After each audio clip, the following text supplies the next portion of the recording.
ready to go. All right, I am calling the Village of Cross Plains Board of Trustees meeting of June 23rd, 2025 to order. Roll call, please. Trustee Borland. Here. Trustee Paul. Here. Trustee Calvater. Here. Trustee Brochus. How are you there? He's muted. Trustee Borland. Here. Thank you. Try Bill again. Trustee Morgan.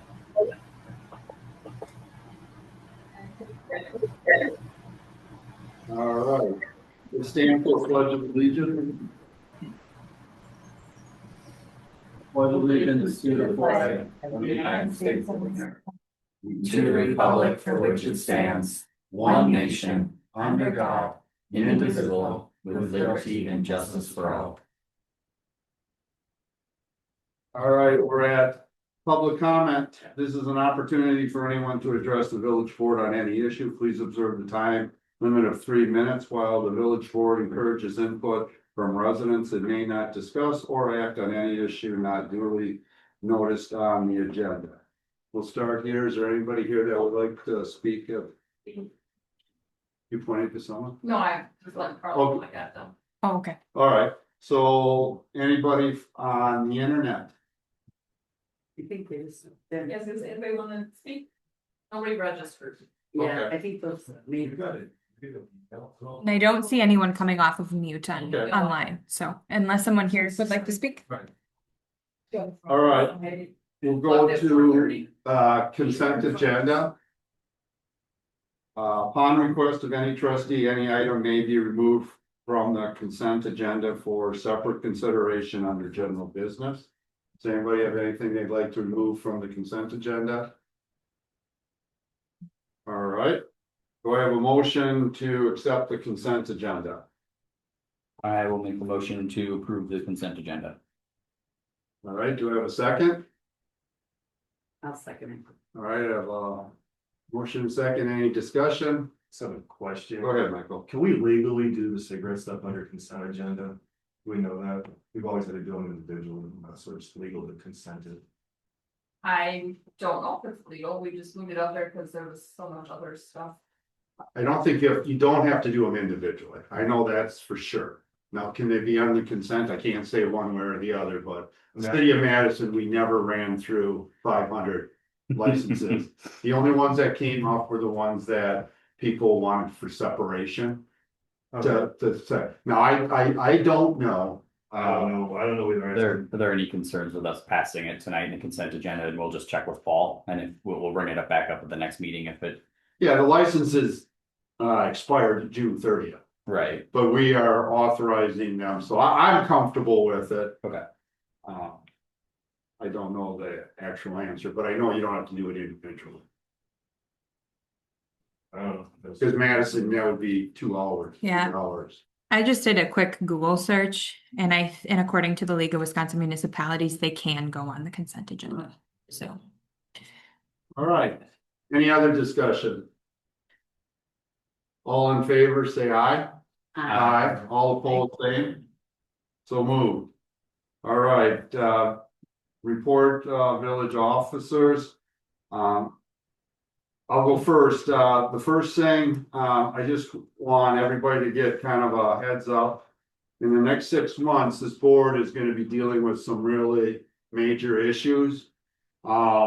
So I'm just asking, make sure you budget some time, so you can go over the material, ask questions, and, let's try to make decisions on using data. And the other thing is, no matter which way we vote, it's gonna have an impact on the village either way for could be for long lasting. So I just wanna bring that up. I know a lot of you, we've been talking with them, but they'll be coming to. I had this next 6 months, so that's all I have. EP? Yes, Elizabeth Kloss at the library is celebrating her 2-year anniversary on June 30th. Nikki Kimball is celebrating her 7-year anniversary on June 29th. And Bobby Zahner is celebrating her 9 year on May, or did celebrate her 9 year on May 16th. Congratulations. All right, other trustees report. All right, village administrator. All right, I've got a list, so bear with me, everybody. So first, I just wanted to report back on the Glacier's Edge water main break, and how that all transpired, so everybody has an idea. So on Saturday, the 14th, there was a water main break under Reyes Tacos. And so our team was out on the scene, to address the situation and turn the water off. But it was quite the long process for them to get water back to those residents. So we provided some options, as far as like a temporary fix, which would have been routing through a fire hydrant. But they didn't choose to do that, and it took them a while to get their plumber out. So there were about 30 residents in those condos that were affected, and they didn't have water from Saturday to Thursday.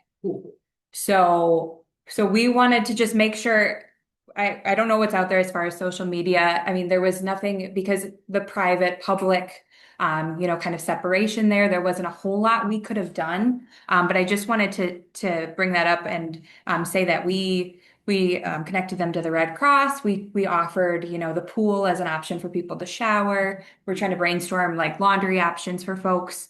But think that that's something we should probably revisit, as far as, I mean, like is there a certain period of time, like when residents aren't having water, that we kind of step in and offer, something like that. So we put, I know Chief has put in the emergency operations plan, he's put in some information about the mobile shower trailers that are available. But just in case people are asking, if the village did enough, I just wanted to bring that up to everyone. Go ahead. Is there more detail on, I guess I'm curious on, the break, and then, why, it took us, what did you say, Saturday to Thursday? That was, Sunday to so Thursday. that was all their responsibility. Yeah, It was not us. It broke inside private property. Yep, It wasn't. underneath Reyes Tacos. Roof inside private property, okay, and so we offered, when you said they didn't, we offered the fire hydrant routing. Yeah, but they didn't did wanna go not that. they didn't get a plumber there in time to get that. That was, so Right. Ray's Tacos didn't want The to, building. The entire building. yes, yeah, okay, didn't want the fire hydrant reroute. And so then, but it was under their property, so we couldn't do anything, Right. and so we had to just wait for come in and fix it. Well, I think that's what they're talking about, I guess, what we probably should be looking at, there's probably is an alternative. If we knew it was gonna be 7 days, we probably should have brought in the county's portable showers and hooked them up. Right, and It so would've been- yeah, But Sure, but something to consider in the future. I just For the wanted to fire- throw that out there. the firehouse, I talked to Justin, he was concerned about security because they're not staffed. The firehouse isn't, so they couldn't control the comings and goings of people in that facility. You want to bring up a fire board, because the building is empty most of the time, and is there? And then he's worried And there's not security between like fire engines and the office space. Sure. So, Just bring it up as a discussion topic. but yeah, go ahead, chief. I just asked, just a little more information. So we were in contact with them almost immediately. Yeah. Yeah, And involved Red Cross, Salvation Army, providing them all kinds of services. And we also talked to the association president and Yeah. managers. So did I. Now, we didn't know this was gonna take forever, and this was an insurance issue. They wouldn't let us touch it because insurance was investigating. And so that was the Yeah. big issue. We did look at portable showers, however, Dane County Emergency Management does not have portable showers. So it was gonna cost us about $3,700 per week to bring something like that in, but I already had that lined up as well. When at the last minute, plumbing said they were gonna have it. The water on that day. So it was kinda, yeah, but they were connected with services, we were in Mhm. contacts almost every day to see if, if they could, if they needed anything. I do agree with Justin, though, that it would have been very hard to put them who's gonna watch them while people are in and out and Mhm. how do we control that access? And there's a lot of stuff that, you know, could go missing. I mean, it was too much for him. to handle. Plus it's a first responder thing. If there's a fire or Right. something, then it's just chaotic. Yeah. No, you gotta, I mean, obviously, if we had the new village hall and stuff, that would have been absolutely perfect, to fill in. Mhm. Right? Because we'll have access And for those showers. numbers. The other option could have been maybe one of the schools or whatever. but- Well, you know, I was saying, but Glacier, didn't they take all their showers out at the the last remodel? I don't think they have showers there anymore.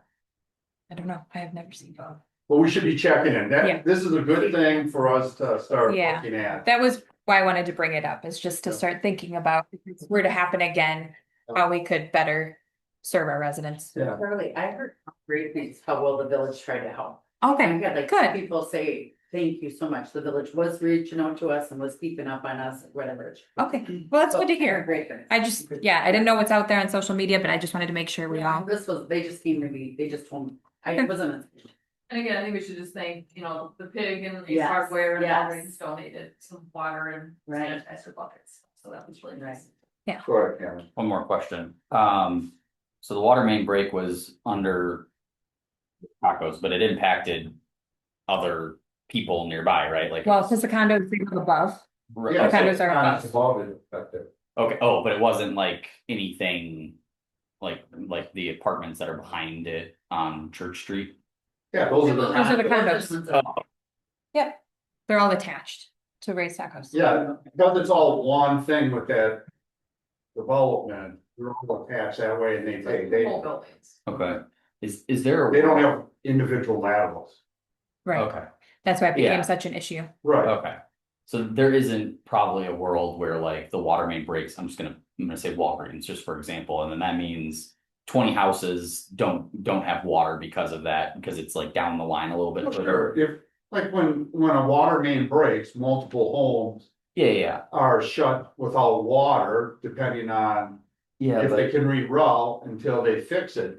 The difference is we're usually able to fix it within 24 hours, because we're not using plumbers, we're using our own staff. yeah, I'm just thinking if there was an instance where it was like a private property wasn't letting us fix it or someone else fix it. Oh, because there's no, insurance, no, and then there's a bunch of other people. no, it wouldn't go that depending- way because Okay, it's. their but they're all private part of one property building, all okay. comes a lateral, they probably have a large 3 or 4 inch lateral coming off. Yeah, that makes sense that if, you know, they're all attached to the same building and there could be issues there, I get that, but I didn't know if there was like well, we can't touch it because it's under Walgreens and that now that house over there is No. complaining, It okay. shouldn't happen. No, I can't see that anywhere. Where we have a lateral like that. Right. All right, okay, so that was yeah, no problem. That was the one I had. Another one, I just wanted to update everyone on some like negotiation discussions that'll be coming up. So we received our opening of contract negotiations letter from the Cross Plains Professional Police Association. So that'll be starting. So we'll have kind of a staff internal meeting before that negotiation process starts. You'll see tonight, we'll talk more about the Wold design fees that were proposed. So that was something too that we've been, you know, going back and forth with Wold on.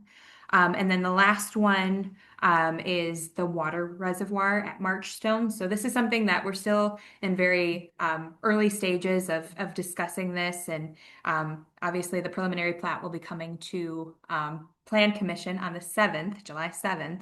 But this is just obviously they're going to need a water reservoir to serve their residents.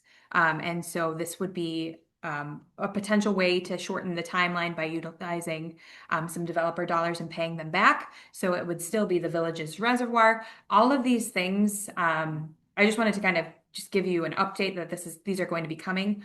All of these will be final decisions made at the board level. So these will all be coming back here. I just wanted to give you an update that these conversations are happening.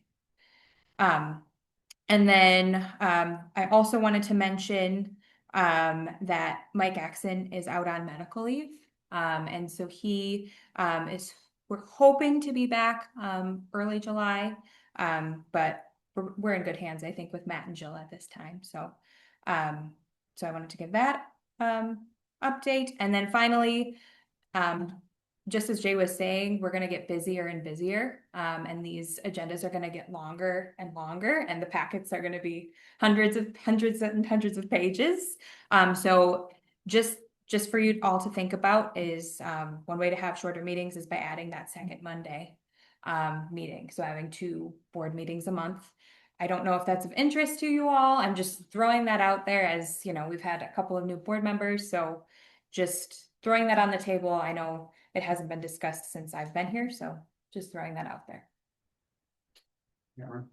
A couple things, just on the last piece there. I'm open to 2 a month if we want to go that route, so just, you know, I don't know if we're gonna roundtable ask, but.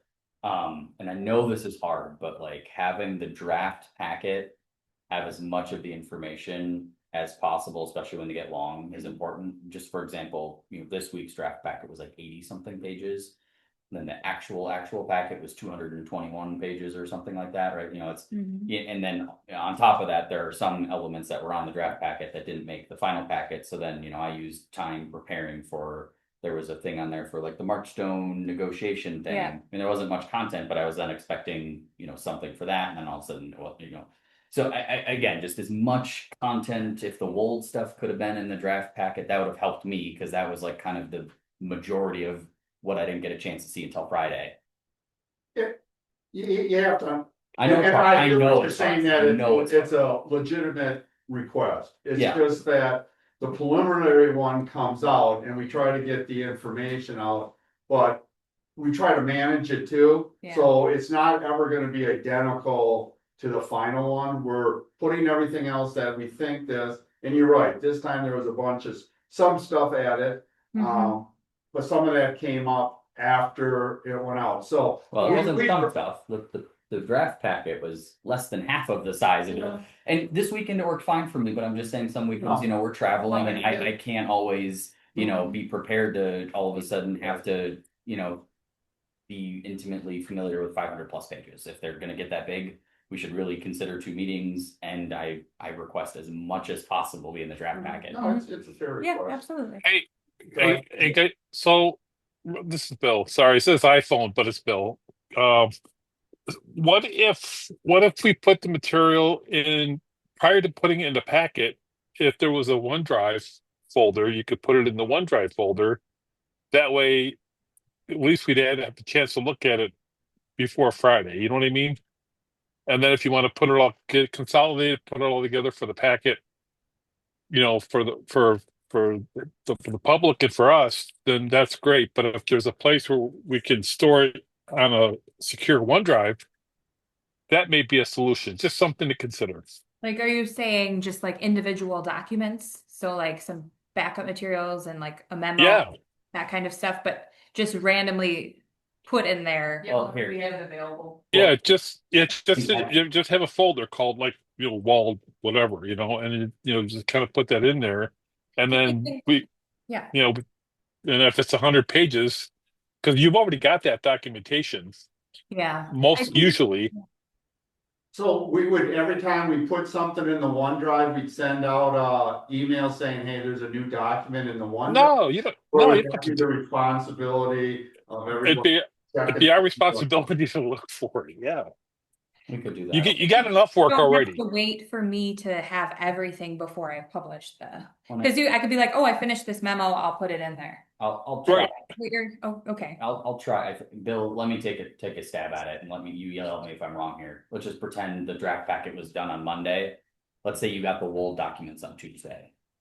You know, could they have just got dumped into the OneDrive on Tuesday for us to look at, even? And then I finished the memo and then I put it in 4 there. days until it's, you know, finally in the packet. So just as it comes, you know, just put it in there, you know, and we can look at it the week before the meeting or whatever. Try something Okay, like that. so I just wanna make sure, so after our finance meeting on July 2nd, we'll probably have documents done that'll be presented at the July. board meeting. So those you would want in the OneDrive on July 3rd then, and then I'm trying to figure the process, so And then, that, like after the draft, but. before Yeah, the that could be another thing. The draft could just say, you know, for a thing, say, you know, coming to OneDrive soon, and you know, so then you know between the draft and the meeting that, you know, you're gonna expect Okay. a payload of documents, but then you don't have to wait for the final one on Friday or whatever. All right, Yeah, I think it would just have to all go through me, I would say, and then I would be the person that puts those documents in there. When I. Yep. Yep, you I know, agree with that. just so that people aren't just dumping things, committees aren't dumping things into those. Maybe we're trying Folders. this time, at least in- oh yeah, and are we limited in it to general business or even consent items? I think it's fine for either. Are we? It would be, Okay. it would be good, just, you know, the I- draft, if we okay. get the We draft can try packet. it. Yeah, I think just- we should try it next Just month put and a see how note it on goes. something that says, you know, coming this week in the OneDrive, you know, check night, you know, check every day or whatever, just on the draft packet. And then obviously when you get to the real packet, remove all of that stuff and have all the stuff there. Yeah, I follow you from the draft packet to the Friday. I'm just trying to figure out, you still want stuff before the draft packet? Cause that's. Sure. where- Yes. Where the, Bill says yes. okay. All right. If you've got it, I mean, I've got to open up my computer and get to look at my email for the village. I've got to, you know, open my computer and do that anyway. So to go check my email and then check OneDrive, it takes 10 seconds. Go, oh, nothing's new. Because in the OneDrive, it will have the last updated date in the folder. Mhm. All right. So, you know, I don't want extra work for Bobby. I don't want extra work for Carly, but I think it'd be easier. It'd be better for the trustees to be able to have that information sooner. It's an age-old problem, but now I think we have technology. We can do this easier. Yeah, yeah, I am happy to give it a shot. Right. I have something for the meeting, I send it to her right away, so Mhm. she gets some. Yeah, and so basically what I'm doing on the back end is I'm compiling, like I have the agenda going, I have all of my things, but I'm not sending things to you all until everything's compiled. So this is just, you get it kind of as I get it. Right, I guess, can you build your thing in the OneDrive? Yeah. Okay. Yeah, I mean, that's basically what I'm doing already. It's just in a private folder that I'm, Oh, building the agenda. So I'll email you just yeah, we can figure that out. just kind of my, you know, I don't, you know, I think we can make it really easy for you. There's just one place. It's just draft packet material. You know, you don't have to. Because do they wouldn't the have to put it in individual- individual You don't have file. to do that, and I think we should, Don't do the individual. Yeah. Just one thing. Just I one don't see thing. that makes sense. yeah, Yeah. just one thing, and then we know to check it, you know, for the week between, or, you know, well, anytime really, but you know, Yeah. when I get the draft packet is gonna be the big thing, right? Okay. Yeah, let's That try would be it. helpful. I would appreciate yeah, that, especially absolutely. if we're getting more and more meeting stuff. Yeah, Yeah, and then maybe we wouldn't have to go to the 2 or something like that. All right, sorry, that's my long report. Well, and I extended it, so I apologize. all right, village department heads. All right, we'll go to general business then. First one is community facilities zoning district, zoning text and map amendment. We're gonna take these all three, so Yep. the first we'll do, I have a motion to go into public hearing. Do I have a second? Second. All right, Roll call. yeah, I was gonna do discussion first, but all I'm right. going to public hearing, Huh? right? Yeah, you're right, we're going in, but there's usually a discussion after, Okay, and then, doesn't matter, no Right, discussion, we're roll good. call. Vote. Oh, sorry, I jumped. No, that's Was- all right. was there someone on? I heard someone's voice. What they were, maybe it's just Bill. Okay. Trustee Kelly, Yes. trustee Polanowski, Yes. trustee Brooklyn. Yes. Yes. You Oh, broke- sorry. Jumping the gun. I can't. I really have a hard time hearing Bobby. Sorry. Oh, Trustee Brochus, Yes. trustee Brooklyn, Yes, and President Linko. Yes. All right, we're in public hearing on this. Is there anybody that would like to speak at the public hearing on this zoning? All right, I'm not hearing anything, not seeing anything. Do I have a motion to go out of public hearing? I'll make a motion to go out of public hearing. I will second. Do I have any discussion? All in favor, say aye. Aye. Opposed, same, so moved. Or at B, discussion and possible action regarding recommendation of proposed zoning ordinance amendment to provision of section 84.54 regarding the land use table in addition to creating a community facility zoning district and related changes. Do I have a motion? I will make that motion. To approve the proposed zoning ordinance amendments of provision of section 84.54 regarding the land use table in addition to creating a community facility zoning district and related changes. Thank you. Do I have a second? Well, second. All right, I have a motion and a second discussion. Uh, This has been through plan, Mhm. a number of changes. Go ahead, Cameron. My only question is we haven't applied it to any zones yet. It's obviously, Number C will be the first time. Yes. right, okay. So yeah, this is a new zoning Mhm. Where's the map? district, so, That's fine. all right, I have a question. go ahead. Yeah, go ahead. Okay, there's one thing on the table, of land uses under community mixed use, it says institutional indoor is permitted, there should be conditional. That's what one of the questions I emailed about. Uh-huh. Community mixed use is cause it says at the beginning that all indoor institutional is all conditional use, but on the table, it says it's permitted in community mixed use. It's on page 30 of the pack. I just think it's an error in the table. Oh, Carl. Right there on indoor institutional, Institutional, it okay. says community mixed use is permitted, because we're permitting, Oh, here. yeah, we're permitting facilities, but community mixed use, it says it's permitted, which So it's a condition. So community mixed use should be, Yeah, because all of those were C, because that's how it was, I okay. think that should be, it's what I was saying. I'm gonna double check the checked the ordinance earlier today. You did check the ordinance? Yeah, it should be a C, it is a P. Okay. Because On both of those? No, on community, no, because community facilities were permitting indoor institutional, that's the whole point of this. Okay. Zoning is. Yes. it Yes, is. yes, Oh, that's that- why I'm trying to figure But- out what you, The one next to it. should be- Neighborhood mixed use. well, before you said across, there should all be conditional, that's why I Oh, asked. well, I said before, meaning before. Oh, We're doing. okay. the Community facilities, they All right. were all Cs. Gotcha. I'm Saying, All right. somehow that one.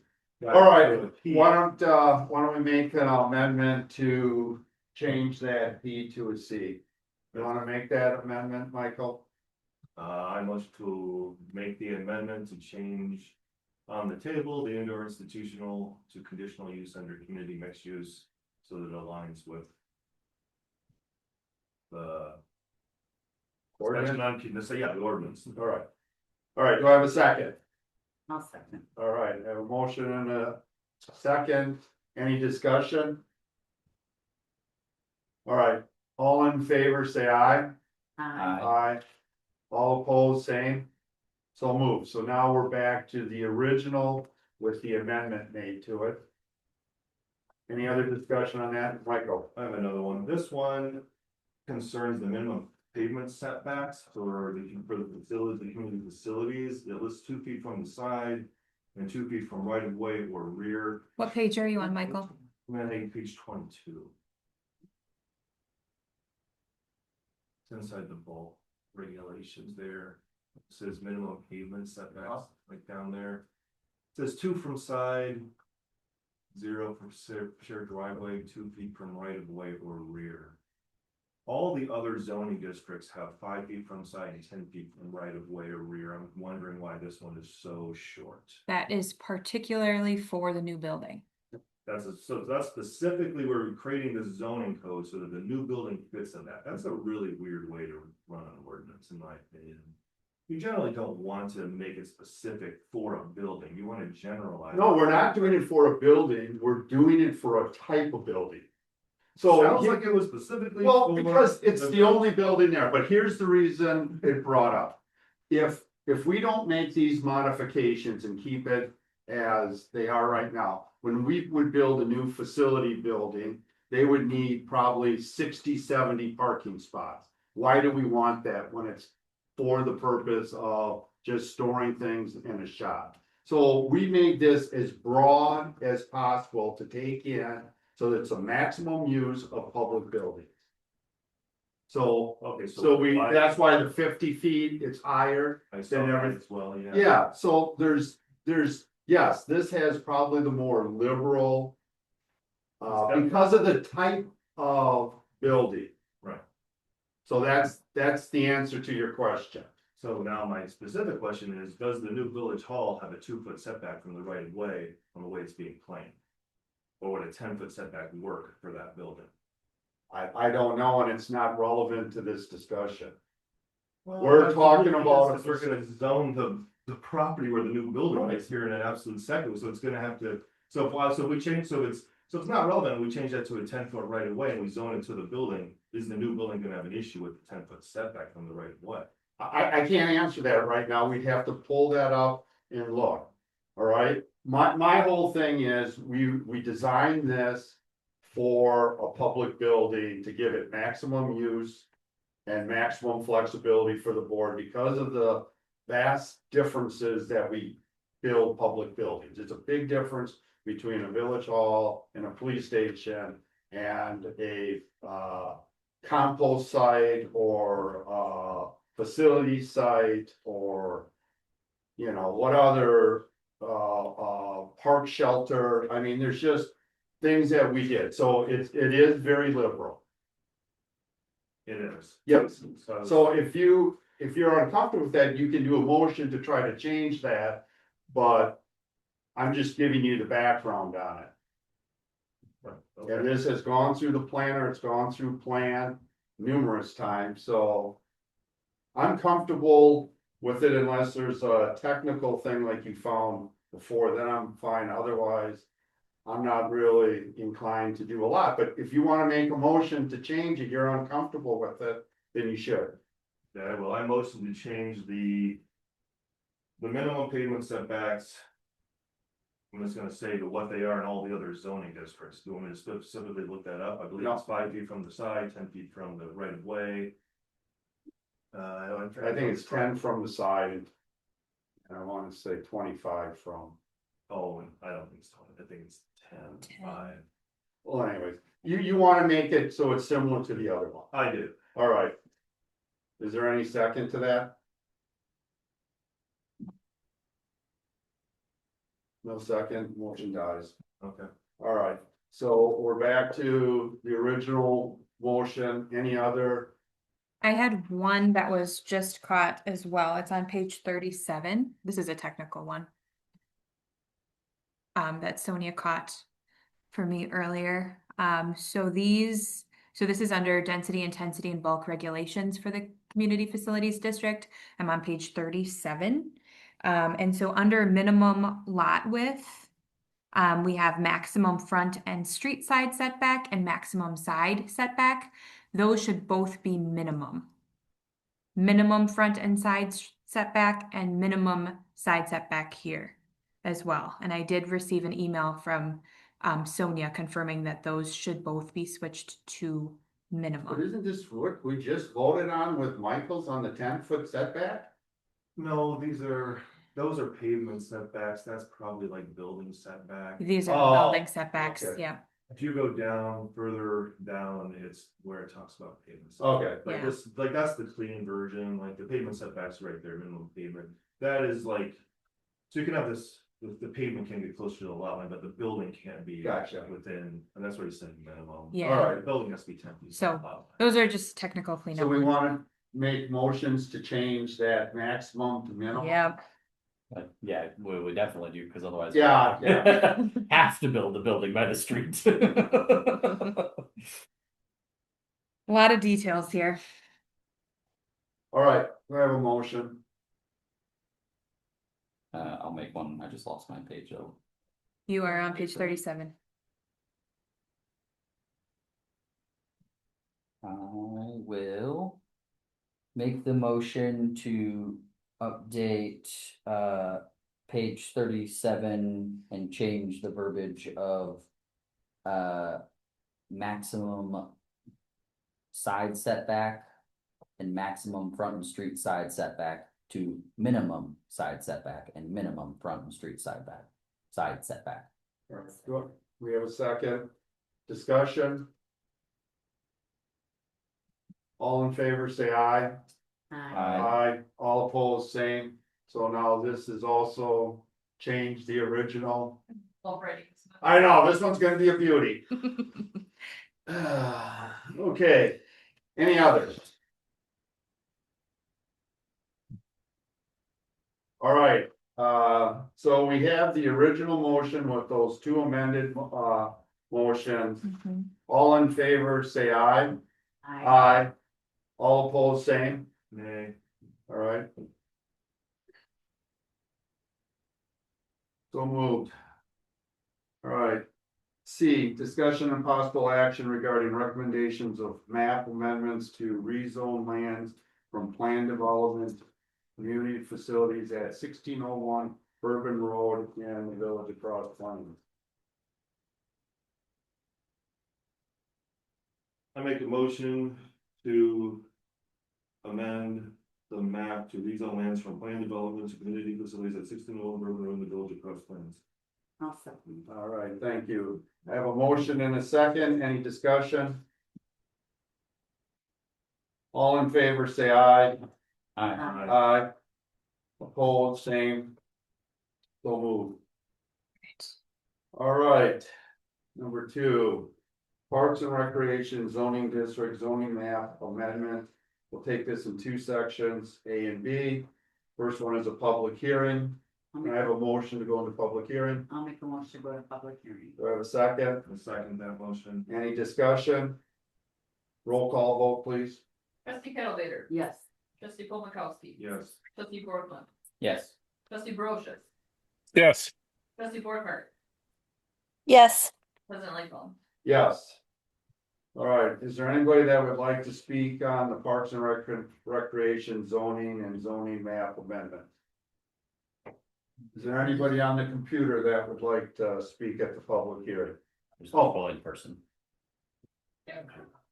Yeah, I'm just wondering what the purpose is. I know you built the well, you built the well house right adjacent to that lot, and the Cedar Hill subdivision, so just wondering what the purpose is from moving, the remainder of that lot from Conservancy to Parks and Rec.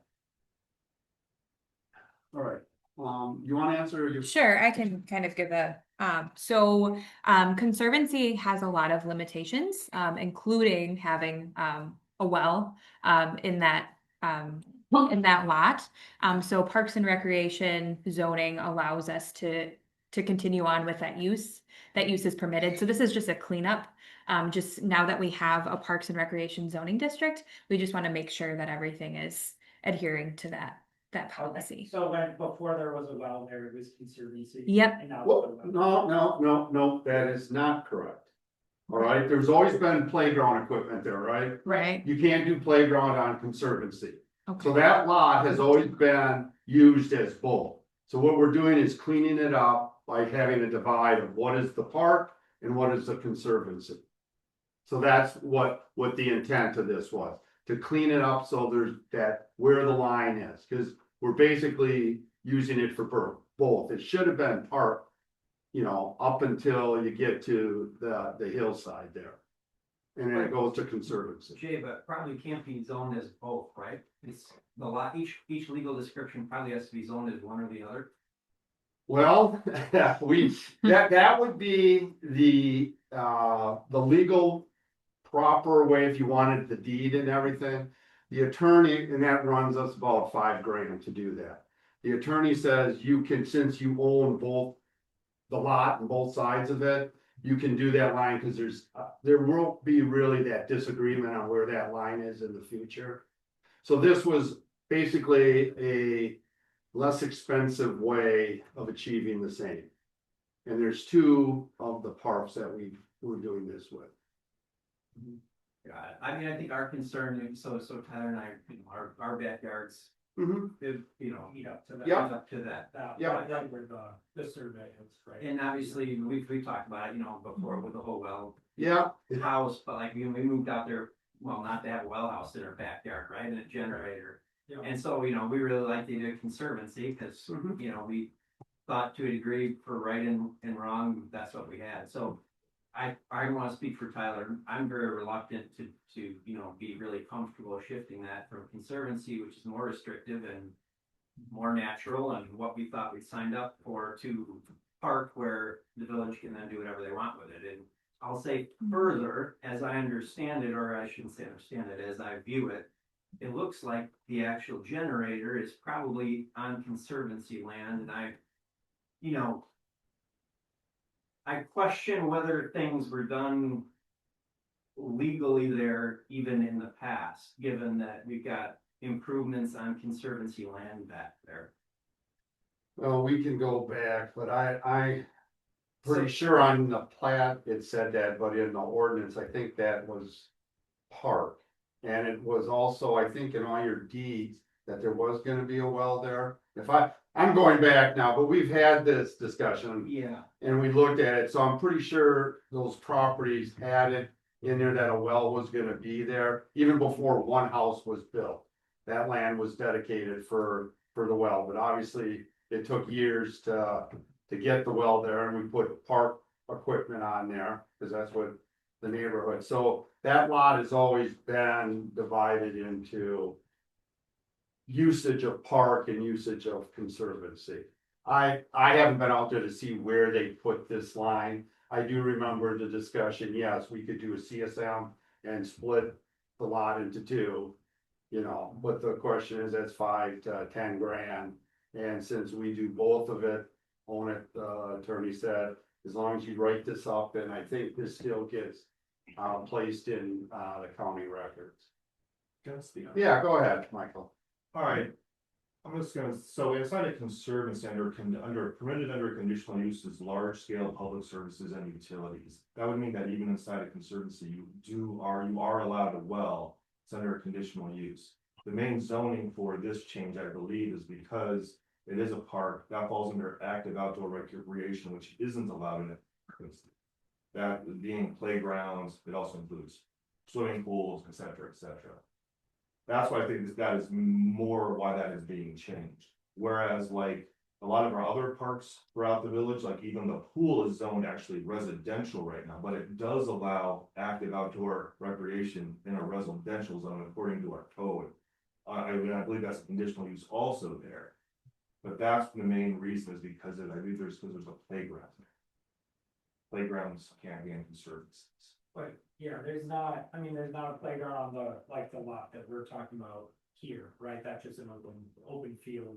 It's conservancy. The rest of it is already zoned as parks and rec, because what you're rezoning is just an open field right now. It's a conservancy. So that's what you're rezoning right now, is not the actual park area. I believe we are, not Yeah. because that's Gill's Way right there, so the park touches Gill's Way and it goes up to where it says shed there. I believe that's close to where the well is, and then that goes behind those other two properties there, that's 16 is lot 16, and that's lot 17. Yeah, it's that whole area. We were just thinking it was that back triangle. Because I looked at the coordinates to see, I just saw it as because it has it starting. I think we're rezoning out lot 1, which is where the park is, where it goes to the well, and then it does.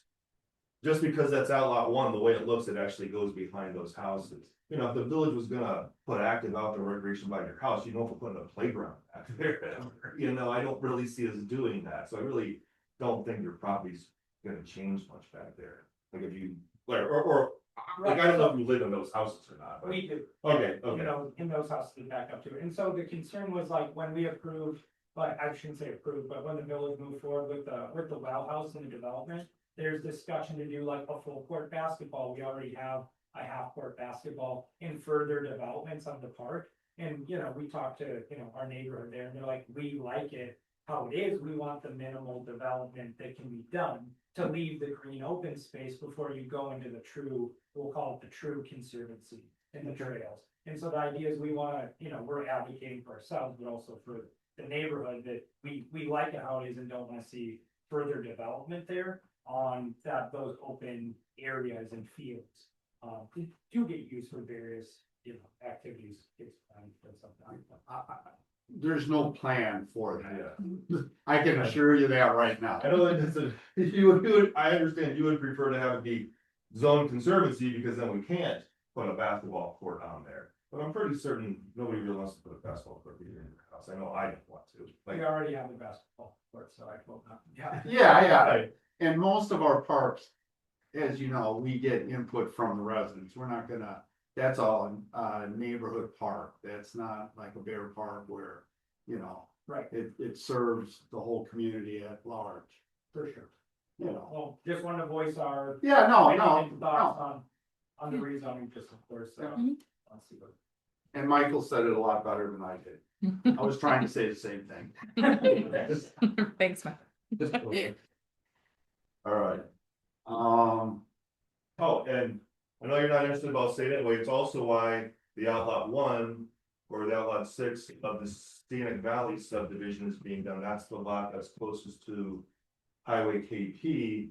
It's because at some point they're thinking about putting in like a bicycle pump track, like with their bikes. Which that means it's not a bike trail, but it's more of a park for bicycles, which elevates it to active outdoor recreation rather than just putting a bike trail, because they're gonna be like a course or I think, or something along those lines, so it's bumps up the activity level a little bit. For the same reasons why this is being rezoned from conservancy to parks. Yeah, that makes sense. Right, I'll make a motion to go out of public hearing. correct. So that's. Unless someone else wants to say anything. The public hearing? We go out of public hearing? No, I mean, I don't know whether this is appropriate or not, but it may be more appropriate than any other time, so I'll just mention it. If we could get grass back into that park where it was destroyed by that well house, we're 2 years in and it's kind of embarrassing, but we had a grad party and it's really bad. I mean, it's really bad, like there's not any grass. And I know you guys, I know that the parks team tried. Say, we know they put out grass seed, and they actually came out and watered it quite a bit. I think it was last spring, like a year and a half ago, and it was super dry, and it just didn't take. Okay. But another attempt, and we'd be happy to help, whatever All that right, means. we'll certainly pass that on. Really appreciate that. Yeah, it's to make that green space usable, cause it's just not, Is yeah, it the just- grass, it was during that drought that they tried to get that to take and it didn't, so it'd be a big help for the community. It's not the only spot we've had problems with. Yeah, we get you. No, that's fair. So is it just dirt right now? It's like Dandelion. clover and weeds Dandelion, and some dirt, yeah. Okay, it's not Yeah. a lot of weeds. That's Yeah. what's usually getting, okay. From last year. All right. Do we have a motion to go out public hearing? Oh, you did make it, okay, was there a second? I'll second. All right, any discussion? All in favor, say aye. All opposed, same. So move. Discussion and possible action regarding rezoning lands for conservancy to parks and recreation at Outlot 6 Scenic Valley subdivision and Outlot 1 of Cedar Hills subdivision in the village of Cross Plains. Do I have a motion? I will make the motion that we rezone Outlot 6 at Scenic Valley subdivision and Outlot 1 at Cedar Hill subdivision from conservancy to parks and recreation. All right, do I have a second?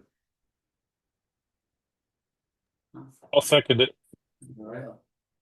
Thank you. Any discussion? I don't think it's worth making another zone type for like a well that you don't want to build more stuff on or whatever, which is, I mean, it's kind of what the issue is right now with, you know, the public comment, but would the new community thing work for that spot or no? Like, I don't remember. I wasn't looking at the restriction. Fine with the zoning, that's why we're doing it, so that's all fine with it. We don't have to rezone it again. Okay, I was just trying to, No. I didn't know if there was, you know, to assuage concerns, if Yeah, there I'm was. not sure if there was would a mean- want it to be rezoned, that be rezoned. Okay, I looked at it from the context of.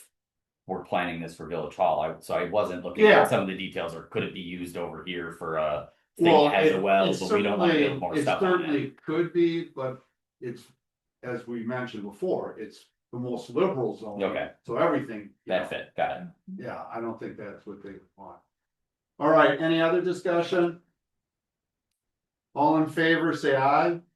Aye. All opposed, same. All right, so moved. Number 3. Conservation and Rural Holding Zoning District zoning text amendment.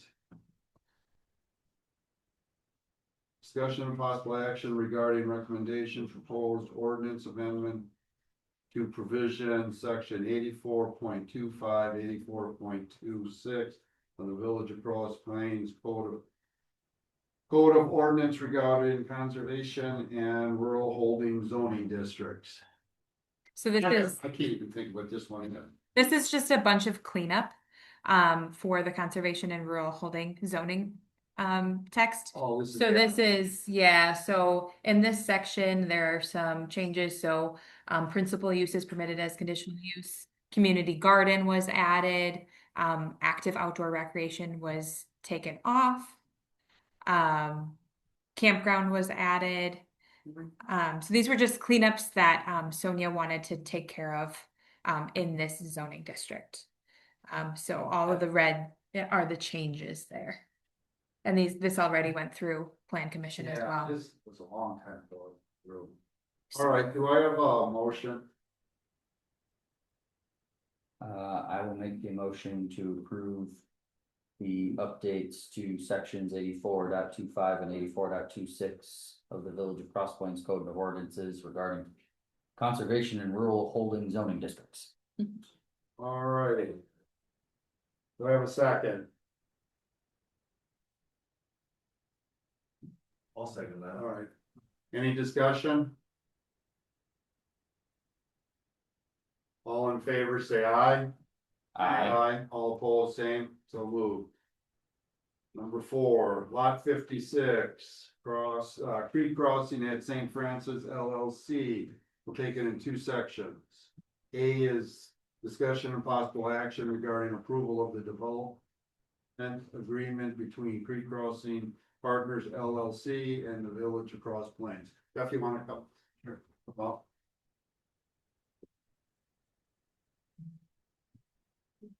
So the agreements there, just 2 questions for you, and it just might be some clarification. There's a letter, is lot 56 plan development? Yes. Okay, was it? Okay, I just never remember seeing that come through. Okay, but that's been through. A while ago. Yeah, probably. Okay, so that's fine. And then second, do we have the light pole put into your plans? Yes. Okay. Those are my 2 questions. So my question is, what is really changing? Well, no, I mean, there's not really change. This is the Just actual, the first you've seen. yeah, first that we've seen the agreement. And I take it, has Brian and Matt read Yes. over this? So this has been completely, read over by Sonia, Brian, Paul. Everyone has added their input into this. So this is, our kind of final, this is, Okay, And we are comfortable with it. Paul put it together, yeah. yeah, okay. I just wanted to make sure, okay. It has everyone sizing fussing. is changing or not, how many or anything? Nope, nothing's changing. Nope. Like with the plan for the duplexes, right, or the, thank you, yeah. Yeah, That's all the same, it's just. Yeah, everything you've now it's seen. just all written. Yeah, and you've Document. approved the final plat Yes. already. This is just a renumbered one Okay, that yep. you're seeing tonight. And that's the only change is just the number of on the lots. Thanks. Yeah. Okay, so when you say the number of lots, the number of lots have stayed the same. The numbers on the lots. Yeah, we're not talking about that. Yeah. Please, let's keep it straight. That's B. I'm sorry, I'm getting ahead of Let's stay myself. focused I on A apologize. here. We're gonna get all screwed up. But I was getting confused, but so Yes. with that said, I will make a motion to approve the development agreement between Creek Crossing Partners LLC and the Village of Cross Plains. Okay, thank you. Do I have a second? I will second. All right, I have a motion and a second. Discussion. All right, all in favor, say aye. Aye. All opposed, same. So moved. Now we'll go to B. It's the discussion and possible action regarding approval of renumbered final plot for lot 56. So the original plat was numbered 1 through 20, We had feedback that was confusing as it related to the other lots in the neighborhood, so we started at 78 and went through 97. So it's for identification, so now when someone says lot 20 of Creek Crossing, there's only 120. Yeah, right. If we kept it the other way, we're okay, which one is it? The one that's in lot 56 or the one that's outside? That's why they wanna read numbers, just so everybody knows what lot we're talking about. So the lots are staying the same, just the number. Right. And I just thought of a different question real fast, and I think I should have this on the other one. I don't see nothing on the other one about a letter of credit. There's still a letter of credit for the whole thing. That's it. It's a. Yeah. Oh, I missed it. Okay, perfect. Okay, keep going. All right, so can I have did you make a motion on the changing of the numbers? Do we have that? No. Okay. Do I have a motion for that? I'll make a motion that we renumber the final plat for lot 56. All right, thank you. Do I have a second? Second. All right, I have a motion and second. Any discussion? All right, all in favor, say aye. All opposed, same. So move. All right, thank you. Tell me where the letter of credit is. You have to, it's in the kind of the numbers, like where all the maps are, it's like in the middle of the map, so you have to scroll kind of. You know what page? I just went past that, but hold on, All right, let's keep going. 83. Oh, heavens. Okay, so we're at number 5. Why don't you come on up? Discussion and possible action regarding wastewater treatment plant update plan. So I'm Cameron's bad side already, because I Yep. didn't even get in the packet. So I'll preface all of us and apologize to those online that we certainly can, I wanted to at least start to get this in front of you guys. We're by no means complete with the facility plan effort. But wanted to at least start to lay the groundwork for why we're doing this and where we think we want to head. Related to projections and overall planning capacity for the existing plant. So again, sorry for the folks online, I'll try to do my best to describe it. This first table, what we try to do is just lay out why are we doing this. By and large, you're at 75% and greater of your existing rated capacity. So on flow, you're rated for about 600,000 gallons per day. A maximum month is 90% of that. And then down on the line, the BOD is the organics, so that one is a little bit less at 75%. You may recall that was from the allocations for the Xander Creamery. So the BOD rating at the time was higher to account for them than it was just for residential strength waste. Really, the only one of concern that has been exceeded in the past has been the peak hour flows. So that's how much can we pump. We've excluded the events from 2018. That's not something that any facility is going to plan for. We're not going to pump 500-year, 1,000-year flood events. But you have had a number of other events that have exceeded the rated capacity of the facility. None of these have resulted, well, I don't want to say none, but by and large, these are not resulting in effluent limit issues. But on paper, we're nearing what was designed for 20 years ago. So that just kind of, again, lays out what we've seen for about the last 5 years worth of data compared to, again, the paper rating.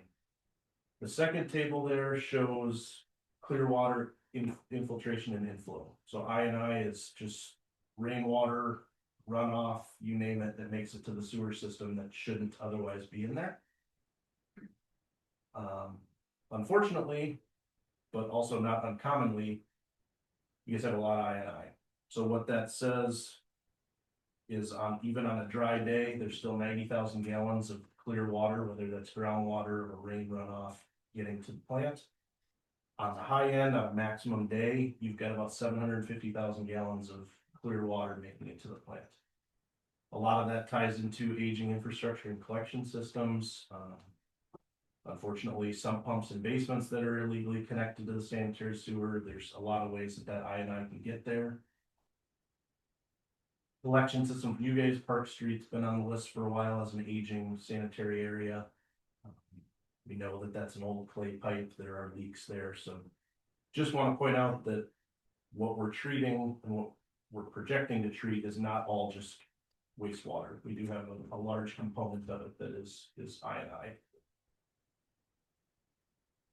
The second page then gets into populations, and I think this is where we wanted to get for kind of in parallel with what Carly alluded to with some of the developments in the works. The current facility was rated for about 4,400 residents. Today, we're about 4,200 based on DOA projections. If we project 20 years out, according to DOA, that puts us at about 4,600 people. And based on proposed developments and 2.5 people per lot, that gets us up to about 5,300 people. So those are kind of the two bookends of where we think we're gonna be 20 years from now, in that 46 to 5,400 range on a population in the village. But just a quick question, the new development capacities, aren't these even low?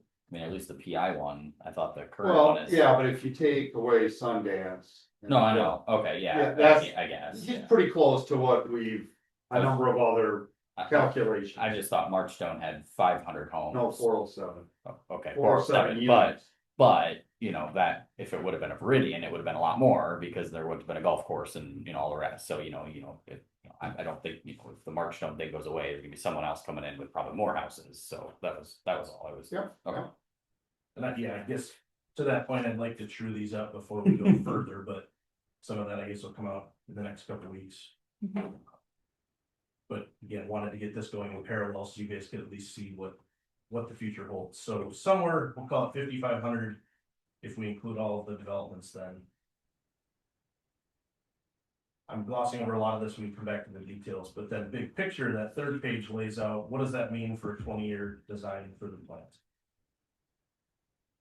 We're roughly treating 600,000 today, we'd be about 700 to 770,000 on an average day. Moving forward, your BOD, your organics capacity would go up slightly, but then nitrogen, phosphorus solids are generally pretty good where they are today, so we would actually keep the rating that you're at, and you'd still be able to handle the 53 to 5,500 population. So the colors at the bottom show what does that mean for today, what's deficient, and what is deficient if we plan for the 5,500 people. We already know that the peak hour has been exceeded, so that drives influent pump sizes, that drives screening sizes, so we're again deficient on paper today. We'll still be deficient on paper tomorrow and 20 years from now. The oxidation ditch, which is where you do your treatment, where do you remove the organics, that's the big round tanks with the aerators on top. That's the most expensive to construct new. The good news is the tankage that you have today can handle projected populations. So we, again, if it's the DOA projections or the development, the tankage that exists, while there needs to be improvements to the mechanicals to it, the physical concrete tanks are large enough to handle that. Final clarifiers then are the circles with the domes. We have a future as marginal there with some intricacies with the code. I'm not worried about that. So again, the existing tankage that exists on site today is sufficient for either projection that was looked at on the page before. UV disinfection is another one that's driven by peak hour. Again, that's borderline today because it was rated for a little bit higher than the pumps were. With the new peak hour, that'll be a little bit undersized. Sludge digester, you guys have the relationship with the Dane, Iowa facility to haul sludge to them. So you don't have digestion capacity, but you do have the option in your permit to land apply on your own. Unfortunately, if you were to do that, you would not have any treatment of your sludge. So it's a deficiency today. You guys have the Dane, Iowa outlet, but if that ever becomes a thing where the village wants to do their own land application of biosolids, the tankage that's there is not large enough. And then the thickener, which takes some of the water out of the solids to make the truckloads a little smaller going to Dane, Iowa, while it's think installed in 1998, definitely aging. The capacity that's on site today is sufficient for the projected populations.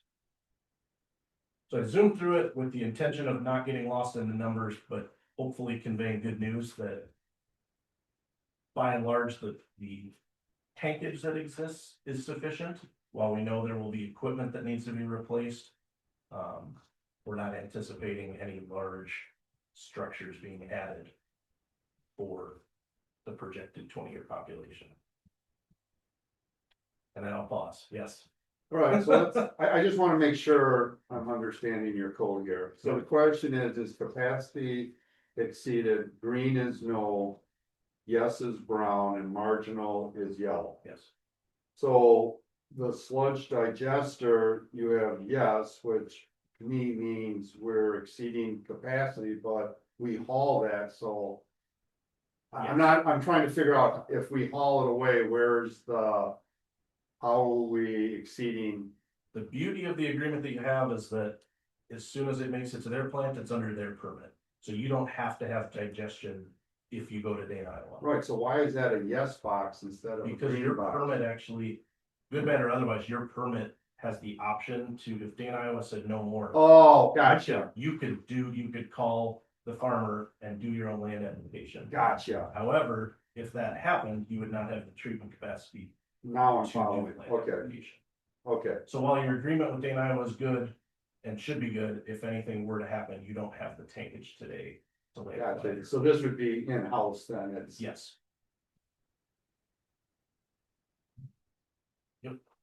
Maybe I missed it, because I don't know, I'm not zooming. versed in stuff. I thought when you were going through table 4, the loading projections, you had said nitrogen was good and we would keep that where it was, but then if I look back at table 1, we're like 107% of nitrogen, so I'm confused why we would keep that the same.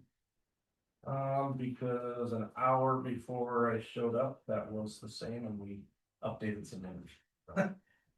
Tank wise, that does not impact the tank sizing. That would just mean the aerators just have to add a little bit more air to nitrify.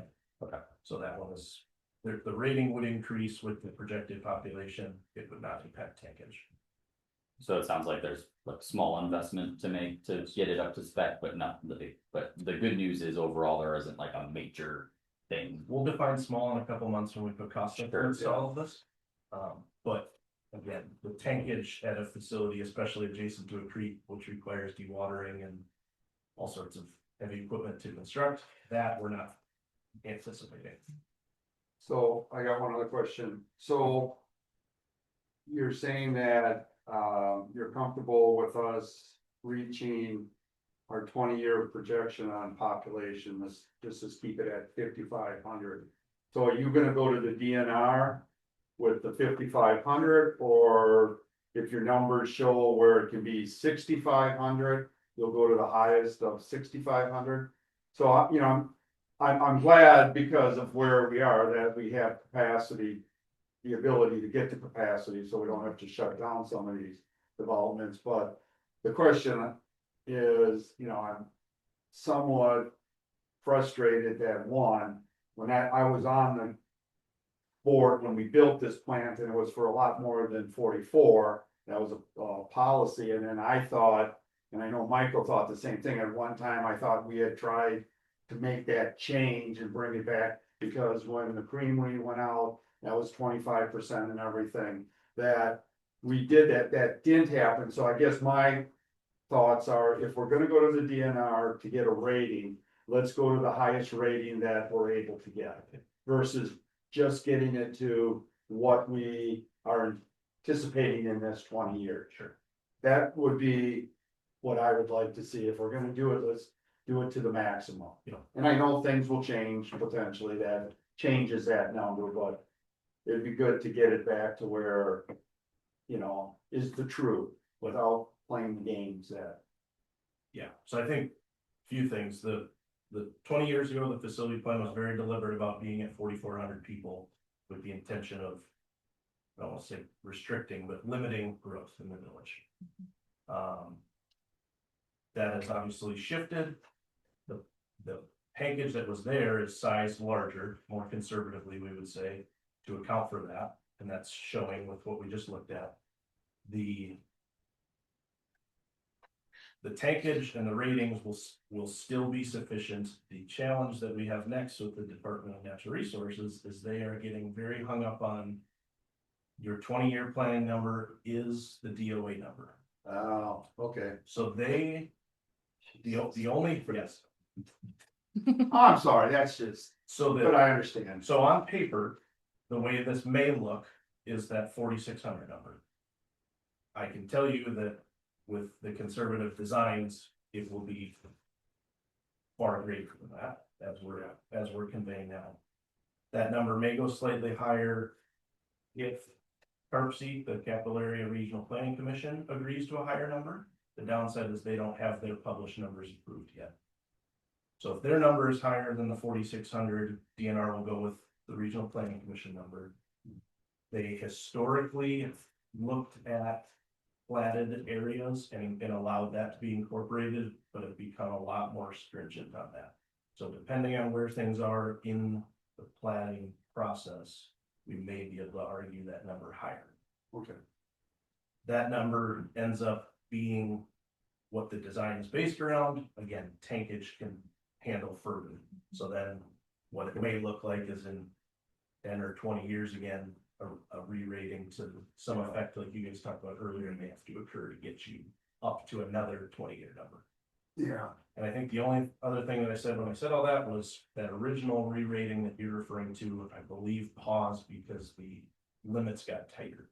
No. So with increased flow, there is a stringency added to the limits for the effluent leaving the facility. And at the time, that was concerning. So that was what was the risk versus reward at the time of that last re-rating. All right, and I guess when you do your estimate on equipment replacement, let's do larger to compensate for the growth. Yep. You know what I mean? So we're not switching out the pump in Right. 10 years or something. Yeah, I think the paper rating may not be the population number that we want it to be, but the design will be, let's Okay. get the most out of this that we can. Perfect. So this kind of lays this lays the kind of the groundwork for moving forward. We're gonna, because low or high doesn't change tankage, we're gonna go high and with your feedback. This is generally a roughly first third of the process. We transition then to cost estimates and then following cost estimates, switch to rate impacts and a public hearing. And then after all that's completed, that can be submitted. So we're probably shooting for end of the year. Cost estimates will be a couple months, figure late summer, early fall, somewhere in there. We'll look at cost estimates. That may take a meeting or two, because again, I'll say we'll define small at that point. And then, yeah, transition into the rates and public hearing, get the report put together. Between now and then, we do what we call a mid-course review with the DNR. So based on this feedback, and we'll refine some of these numbers, we tell DNR, here's what the village wants to plan for. Make sure they understand our intention before the end of the year when we do a submittal, and they raise the red flag and say, we don't do that.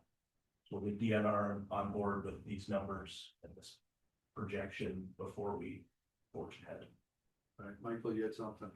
Yeah, So just to understand it, when you're talking about the cost estimates, that's for new and fluid pumps because they're not there in mechanical screens like that. So you're talking about. So some of the deficiencies on here, there's other things that independent of capacity are 20, sometimes 30 years old, and we'll put numbers to all of those. You guys will ultimately get, this is not plans and specs, you guys are not committing to doing a project, but laying out, here's what we feel are the needs, both on how do you get to your 20-year number and how are things doing today. Yeah, and are you talking like specifically about that giant wall of all those switches Yeah. that are like getting Yep. really old? Like, Correct. Jerry was like, these are getting really old when I went down there, and he was pretty much like, these are gonna have to be replaced later. Kind of fix one. Yeah, they're robbing parts from one to fit Yeah. the other, so there's Yeah. stuff there that needs to be addressed whether you grow or not. Right. That will also be included in the cost. And if you remember, we did get something from them that had it 1 to 5 years, 5 to 10 years, and 10 over. So I'm sure That'll get it. that's gonna be the model that they'll probably use. All right, anybody else got anything?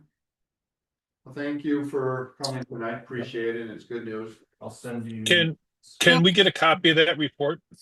Yeah. For the minutes. Yes, Yeah, they're gonna send us a electronic copy and we'll put Yeah. it within the minutes. and I'll send it to all the board members. Yeah, if you could do that, I appreciate it. Right away, so you have it. It'll be in your OneDrive, Bill. Perfect. I'll be looking for it. Very good. All right, thank you. All right, number 6, discussion and possible action regarding revised fee modification proposal for Wall Architects and Engineering.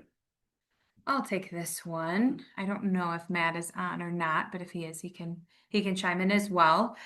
So this is regarding a letter we received from Wold, and you can see it after my memo here. And so basically, Wold is asking that since we are deciding now to pursue a 17,700 square foot village hall and police department, which results in an 18% increase in building size. And they also did some reporting for us for the USDA funding as well. They are requesting a fee adjustment proportional to the expanded scope and building size.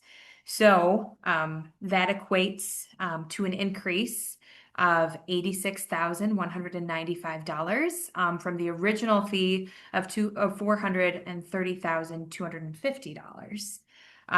So apparently this is common practice for architectural firms when project scopes change significantly. The first iteration of the letter we had was based on some cost estimates that had come back. So we had gone back to them and said, hey, this should be based on square footage, something that can actually be measured, because we don't know what the bids are going to come back at. So that is where they came up with this increase of the $86,195.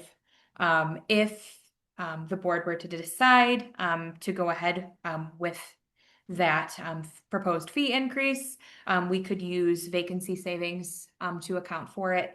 We would just have to do a transfer from the general fund to capital, but it could be done. And so, yeah, our recommendation would just be to go ahead and go ahead with the $86,195, just so that we can continue on in the construction documents. Judy? I get it, Yeah. but I'm just wondering where it says, I appreciate your consideration of this request. I'm available at your convenience. So do we have a choice? I felt like we didn't have a choice in this until I read that in their letter. Like, I appreciate your consideration of this request. Do we have a choice? I guess it depends on what you consider a choice. I don't think there's a. We don't have a choice. Well, I think here's what you gotta look at. If we say no, I don't know what they're going to do, Okay. right? Their original proposal was 114,000. And that was based on the increase in Yeah. cost, and Right. that's arbitrary. I mean, it went up $1 million in Yeah. 6 months. So we said, no, it's a fair thing, right? If we put the bid out for 15,000, they have to. So then we countered and we took, in the contract, it says you can't ask for more money on work that's already done. So there's 3 parts of it. The big part is the construction document. I think we all can agree that it's gonna take more time to design, Right. to write out and put the things down. So I think that's what, and then we tried to do a percentage for the others. They just said, no, it's 18 across the, the board. So, yeah, we could argue we lose a chance that we get into a big legal debate over it. They kind of got us in a hard spot, but like I say, some of it's fair, right? And they did reduce it by $28,000, so we did, there We got 'em is down. some savings, there, but I'm going to support this, but the only thing that I'm going to require is they give us a document that they can't bump it up anymore. That's. Do you want that in the motion? I make the motion? We can if people agree. I mean, I'd like something in writing that this is it, it's coming back again. So I will support this because we need to move over, and when you look at 86,000 tied to $7 million project, and we've invested quite a bit already, No, right? So, I get it, but I was just curious. And I the way she get- Worded it, I thought. yeah, that's weird, but yeah. I think it's a nice thing, the way it is, but I read the contract over again, and it clearly states that, and I consider that a change that Right. accepts that. If there had been 15,000 and the price went up, then I probably wouldn't have been, so, because we don't know what it'll be until we actually get it out. Cameron? So. I guess my kind of history thus far on this project. With the one meeting where Wold came here and they showed us floor plans and lots of stuff, then there was a number there and I don't even remember the number. Then time passed and then we were talking about the lawn mowing and the grass and stuff. I think it was the last meeting, maybe two Yeah. meetings ago. Yeah, no, the main meeting, we Landscaping. approved the landscape. But then there was kind of another number and it was even higher and now there's additional costs coming in. I guess, when does the board get? And like, cause I mean, I understand there's the committee right now continuing to work this with Wold, but like. Is there a point where the board is gonna get like a way in here? Cause like the price tag keeps going up and I feel like there hasn't been an opportunity to be like, Well, Whoa, I'm gonna what's going on? disagree a little bit. The okay, board approved the purchase of the land. oh, The okay. board, well, hang on. At the time, it was a 5 million estimate. Well, I yeah, thought, I okay, know. let's be fair. Just let me, I'm not saying the whole thing. Okay, And then the board approved the original contract yeah. with Wall. I'm okay with them working on it, like, I Okay, wanna be clear, right. yeah, but as we're getting into it, the price Right, tag so- keeps going up and there hasn't been, Well, you know, you're where do we you're pull gonna this see, for? we brought things back on the cost, right? Now, the next item, Michael wanted to bring back, so you'll have an option to talk about costs there. I guess the whole thing is, you know, in January, it was 7.6 million, and then it jumped up 3 months later to 8.7. I don't know if there's, we can discuss it if you want, but to me, the bottom line is, once it goes out to bid. We see what the bid comes in, and then it's the board's decision if you wanna spend the money or not. You know, I don't know what you'd be looking for.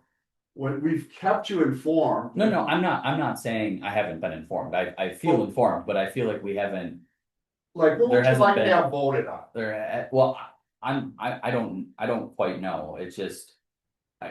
You know, if for some reason the majority of the board, and I don't even know if this is true. Felt like, 8 million is too high. Okay, And, it hasn't been our RFP, I totally understand, we haven't, we don't actually know if it's gonna be 8. Instead of continuing with the sunk cost fallacy and like, well, we've already invested this much, we might as well get all the way to the RFP, the final price to maybe vote it down. Like, is that, would we want to consider deviating on the plan to get something cheaper? I don't know. well, what would you say? If you can come up with something that would get us cheaper, we'll take that in a heartbeat. I'm telling you that. One thing I had thought of, and I shouldn't even discuss it because it's not a topic here. So All right, you and I should maybe, yeah. we'll touch base on it. If, I would be happy to talk about it, I just don't wanna deviate from the agenda, so I'm sorry, I already got. and that's stuff on- fair, I on- appreciate that. Yeah. But, again, I have thought that we have tried to bring back all key issues, and I think we've been pretty good in keeping people informed on key decision making. And as you see tonight, there's like the next 4 items are all tied to this project. That's to kind of why I help- bring it up, it's like, we got all this stuff and we wanna go to RFP for all this stuff, but I guess I I don't see, and we'll talk about, I don't see how you can't do that.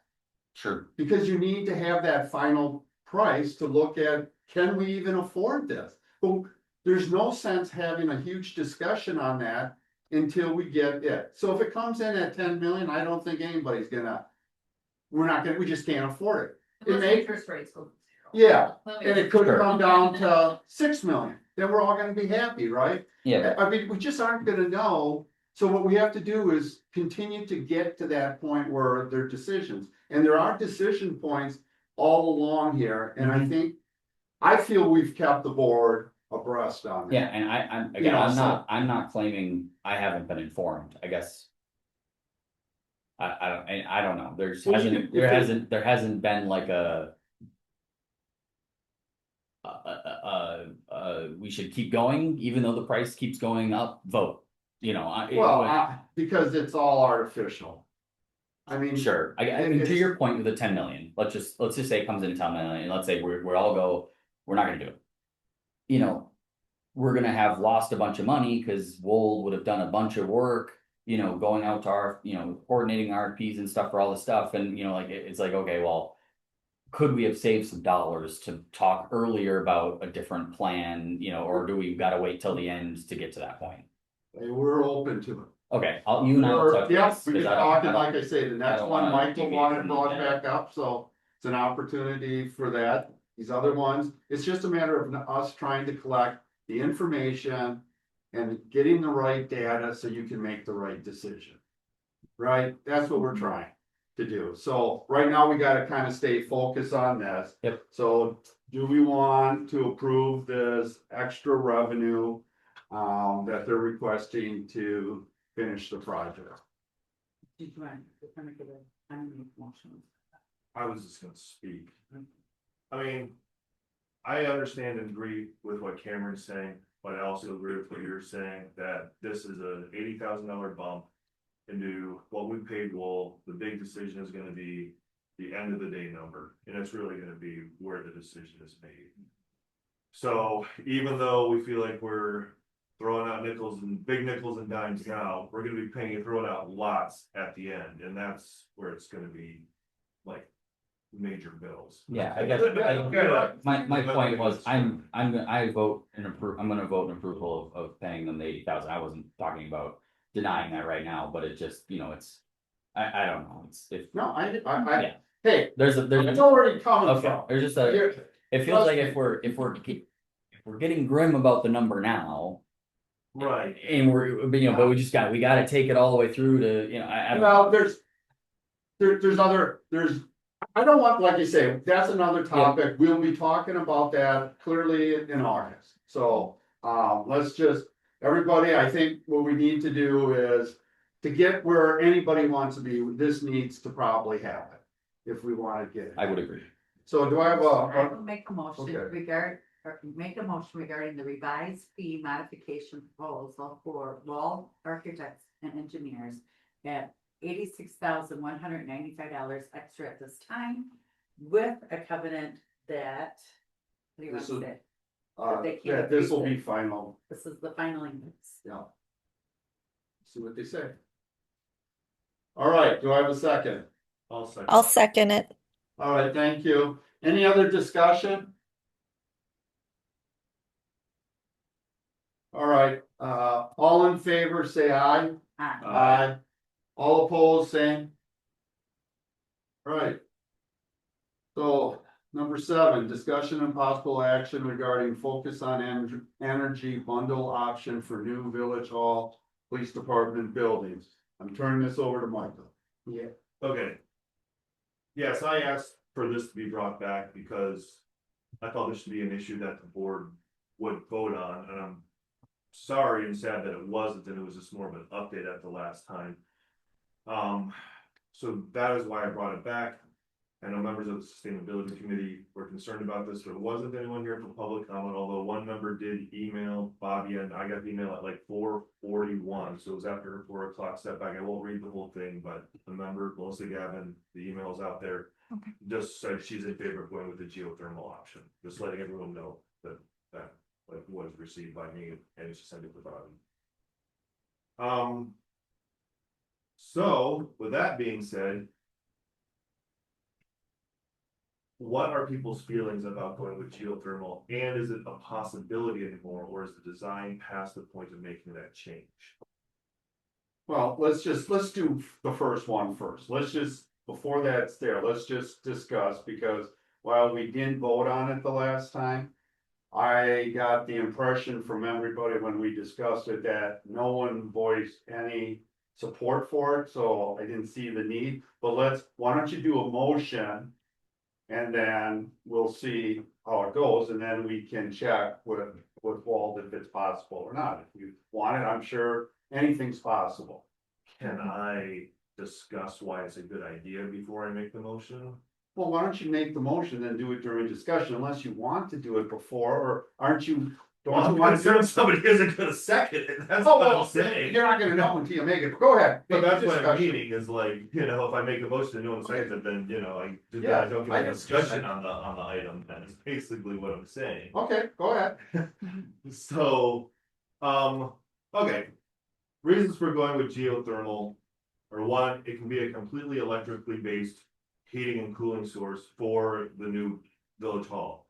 Meaning it could completely run without using natural gas, which contributes to global warming, etc. while it's burned. You can operate the solar panels on the roof of the building, and you can completely offset all the energy costs associated with the geothermal system. Whereas if you go with a traditional boiler and air conditioning unit, you cannot completely offset all of your energy usage at the building.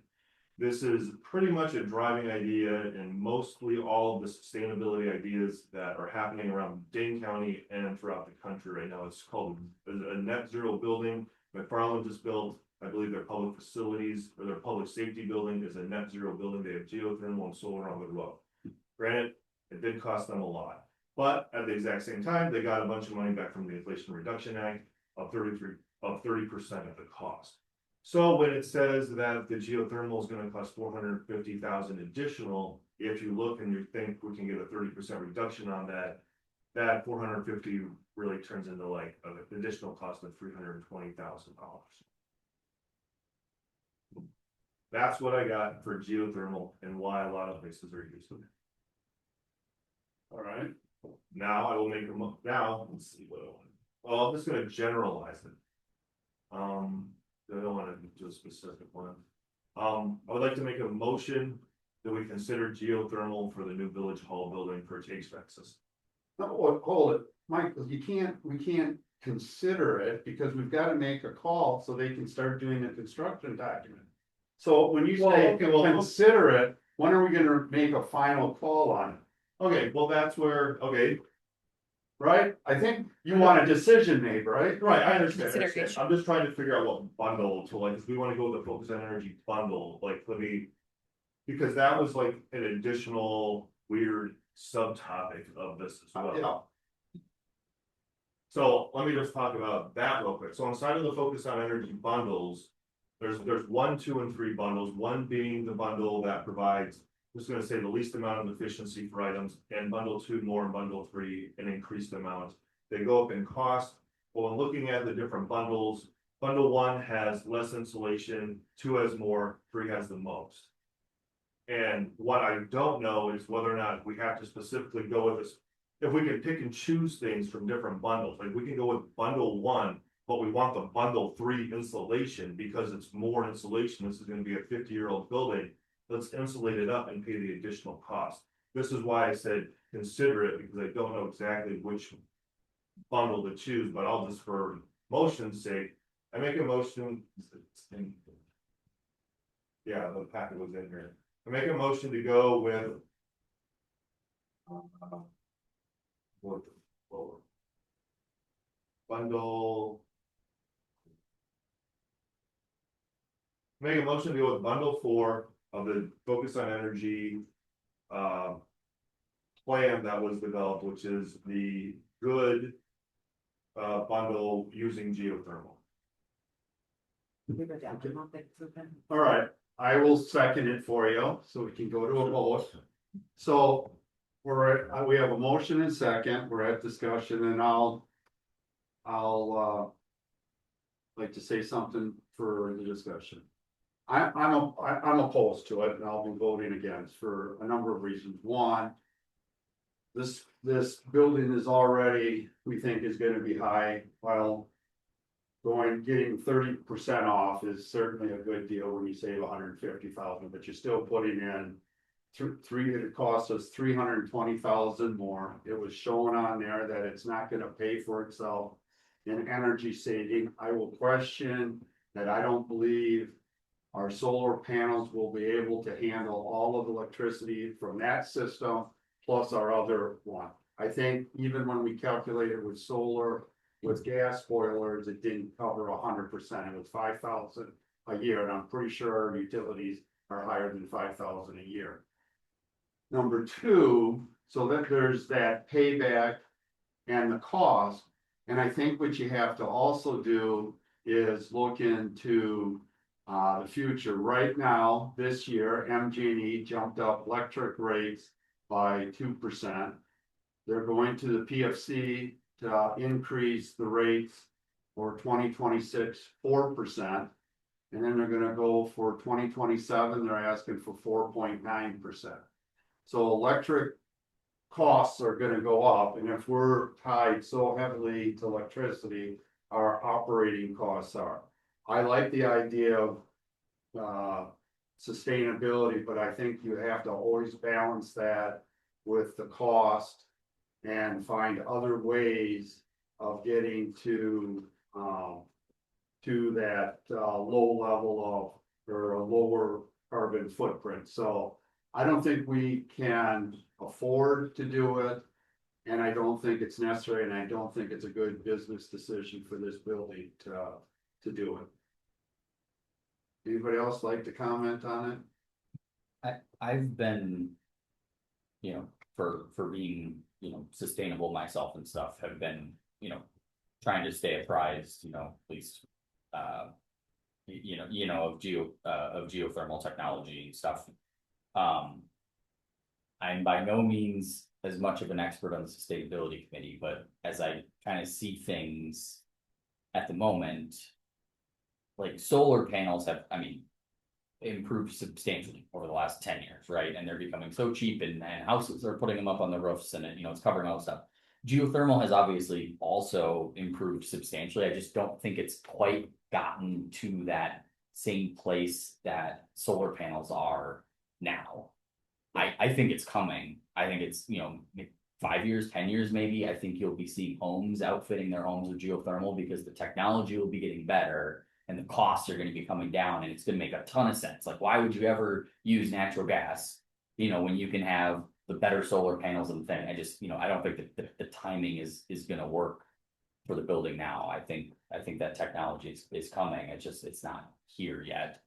Most geothermal, at least I'm seeing out there, I mean, people are paying a really high premium just to be sustainable. And they're not doing that with solar panels because, you know, the technology and stuff. And I think, again, we'll get there. I don't think we're quite there yet. So I agree with Jay. So, I'm sorry. Go ahead, Bill. All right. So, Michael, can you?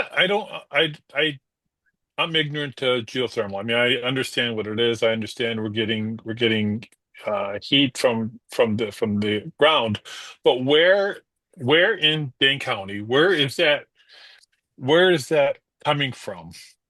I mean, do they have to drill down 500 feet, 1,000 feet, or where does that geothermal energy come from? I don't think they have to drill down No. 500 No. feet. No, they. I don't know. That's why I'm asking the question. Okay, here's what they do. You know where our parking lot would be?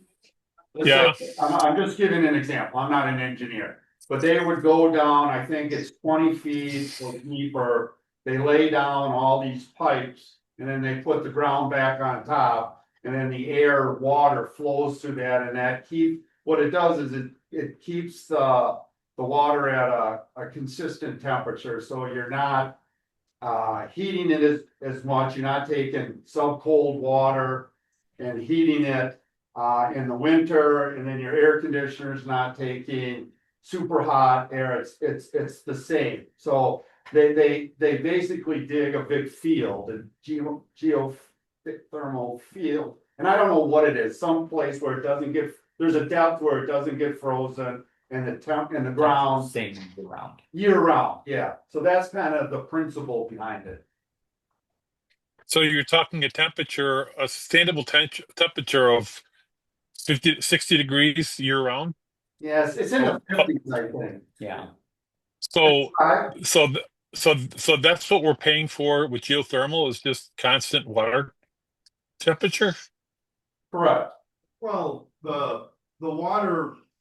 Okay, like if you're gonna cool the building and the water temperature is 55 degrees, when that comes in, that cold water is used to actually cool.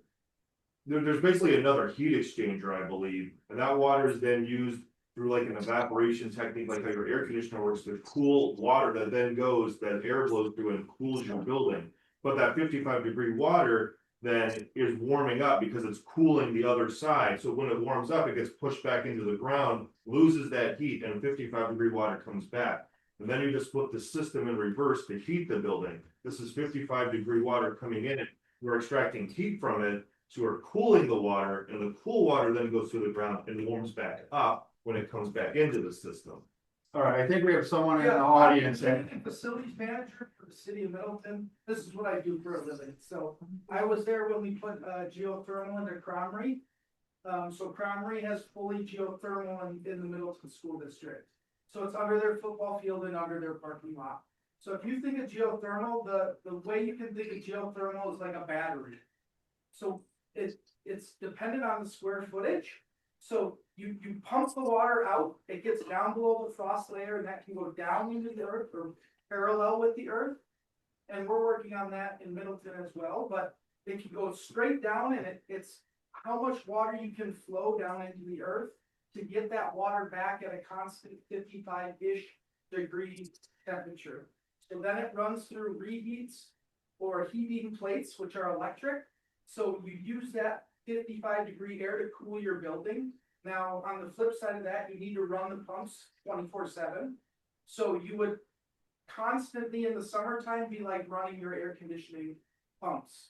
Now, in the winter, it goes through heat exchanging plates, which compresses it, which is how you get your heat, and it uses electricity to warm that up. That's the really basic answer to it. But in the scheme of things, you essentially it's a battery, so you warm up that mass during the summertime to use in the winter time, and then you I don't understand where the electricity comes from. So the electricity is used to run giant pumps that run the water versus your boiler system has pumps in it that take and pump the water throughout the building to run the heat in your basically like heating coils and the reheats for each of the rooms. So like your furnace, instead of using gas, it uses hot water. And then same thing in the summertime. And then in the winter, your electricity is used in the heat exchangers to send more electricity through there to warm that water up to, let's say you want your room at 70. You can't just pump 70-degree air in. You have to pump 80-degree air into that room to warm that room up to the temperature and then modulate that down. So that's all done with like variable drives. So like your motors ramp up like in your car. You press the gas, the motor ramps way up to put more water through the system. Then once it says, hey, I'm satisfied, you let off the gas, the motor ramps back down. So it's all uses electric motors and electric pumps in the system to warm everything from 55 degrees. That's just a good thing. So even when we bring like air handling units on top of like giant commercial buildings, we supply all of the rooms with 55 to 60-degree air from outside from your air conditioning unit, and then reheat it back up to what your room's calling for. But I'm sorry, and I'm just really lost on. You're saying that the geothermal, the pipes in the water underneath the ground are acting as a battery, but I don't understand where that stored energy is coming from. I mean, I know how electricity works, and I don't understand how heating or cooling electricity creates, or I'm sorry, heating or cooling water creates electricity. Okay, Bill, it doesn't. You gotta understand, the electricity part is totally separate. It has really nothing to do with it, except for that's the energy that uses to run the mechanism. It hasn't, you're not getting electricity, you're not developing or creating electricity. What it's Good, okay, that's, saying is okay. Electricity is used to heat and cool the air that's coming off the water, using the water as conduit. So there's no confusion with the electricity. Why they say that is when you do everything like electric, then you don't have gas. But the electricity has to be produced somewhere. And the battery comment wasn't about storing Right, electricity. yeah. It was about storing temperature. Right, storing right, heat. yeah. Thank you. Okay, Yeah. The all battery. right, fair enough, okay, that makes a little more sense. So we're still, so is that where, Michael, is that where your solar panels are coming in, is to produce that electricity for the geothermal heat? Yes, that's the whole idea, is that the solar energy is producing the electricity to run the geothermal, and therefore you are heating or cooling your building without actually having, you're basically producing all the electricity needed to run this. And then what happens in the wintertime when you don't get as much sunlight throughout the day? Well, then at those times you will be drawing from the grid, but then in the summertime, if your grid is size larger, then you are actually putting the electricity that you used in the winter back on, which is how you technically get to net zero. And that's how residential home solar works today, right? I understand that, Okay, as someone who- hold on, but you also cannot produce more electricity than MG&E wants to buy, otherwise they're going to raise your rates for that, for the money that they're going to lower how much money they're going to pay you for how much energy you're generating. Isn't that correct? Okay, first of all, I just put in solar and I'm actually keeping detailed records and I'm gonna be doing a report in October to sustainability, because I just did this last September. So I'm just gonna share with you, even though like right now, my last month, my solar produced $82 worth of electricity. I only used $62 worth of electricity, so they gave me $20 credit towards my gas. Now, in December, the solar panels only produced $20 worth of electricity. So it's a credit-based thing. Now, Michael is saying that the solar panels can do the geothermal. And until I break it down, it's very possible. But I can tell you our solar panels will not produce enough electricity to run geothermal plus all the other parts of the building. From water heaters to lights to stuff like that. Because we already had a calculation, and I guess we can pull numbers, but they're calculating that our solar will save us about $5,000 a year. So I have a kind of question. Go ahead. Since we're just talking about this in a general format. So did they decide on the size of the solar plant that's gonna be on the top of the building? Like what its kilowatt hours, is that what's in here is the 42 kilowatt DC system? Is that like what is being drawn up? See, because those numbers, I mean, it's like the cart behind the horse. We don't know how big we're doing the solar system. It makes it difficult to make these other decisions. Because there it says our buildings need to have 5,600 square feet. You just like the solar system where you don't generate more energy than is needed. So you would want a 40 to 50 kilowatt system. That is according to Focus on Energy. Yeah, that was what would be ideal for that size roof. If that's Would how be much that size. would be that size of So system. that's the largest system that we could get on there, or that's what they're saying would be ideal. I mean, that's where my question is, like, because They're saying that's what would be ideal. Yes. Okay. Well, yeah, that size system will produce enough electricity to cover the geothermal system at all. No, exactly. It takes a lot of panels to. Because the size of the roof isn't big enough. So and it's not that I just want to make sure when we decide that we're basing it on data. And I just don't want people to vote for this and think that the solar is going to pay for this. And all of a sudden our electric bill is twice as big as what we were expecting, and where are we going to get that? So, to me, doing and listening, the original cost, the payback, and the cost on our operating, I just don't think we can afford it, and it's a good investment at this time. That's Right. Okay, well, And I think the technology will get there. I just. I don't think it's the technology, it's just the size of the system on top, that's. Well, no, but. I think he's No, I'm saying that saying instead of solar 4. panels are gonna get better in 10 years in the same amount of space. Maybe Yeah. we can get a 100 kilowatt system up there. I don't know, but we have to, you know, Right, and make a if they come- decision with the technology today. And if they come up with something where the cost is only 200,000 versus 450. Exactly. Yeah. I imagine the costs for these systems will go down. All right, all that stuff. I think we're gonna let's do a roll call vote. Well. Well, I'm gonna call it the question, because we've spent a lot of time on it, but, I'm calling the question, which means we're gonna vote. I would like to make an amendment because I'd like to speak about the bundles of the insulation inside the building as well with the. No, because that's part of the focus on energy thing, it's not just the geothermal, it's the focus Well, on energy bundle. Let's do a separate then. Do you know what I'm saying? Like, Yeah, I hear what I you're wanted saying, to but, talk about multiple. but do you really wanna tie it to the geothermal? No, I don't, but. Okay, but- then- But you were just, I wanted to make sure we could still talk about that, is what I'm saying. Michael, you cannot do an amendment on your original. Right, I got that covered, Bill. Okay, Okay. we're gonna do a roll call and we're talking about just right now, Bundle 4. bundle 4, which includes the geothermal. All right, roll call vote, please. Trustee Borcar, No, trustee Brochus, Nope. trustee Bonakowski, No, trustee Portland, No? trustee Calvater, No, president Lightfoot. No, all right, make your motion, I'll let you go because it's on the bundle, so go ahead, what is your motion?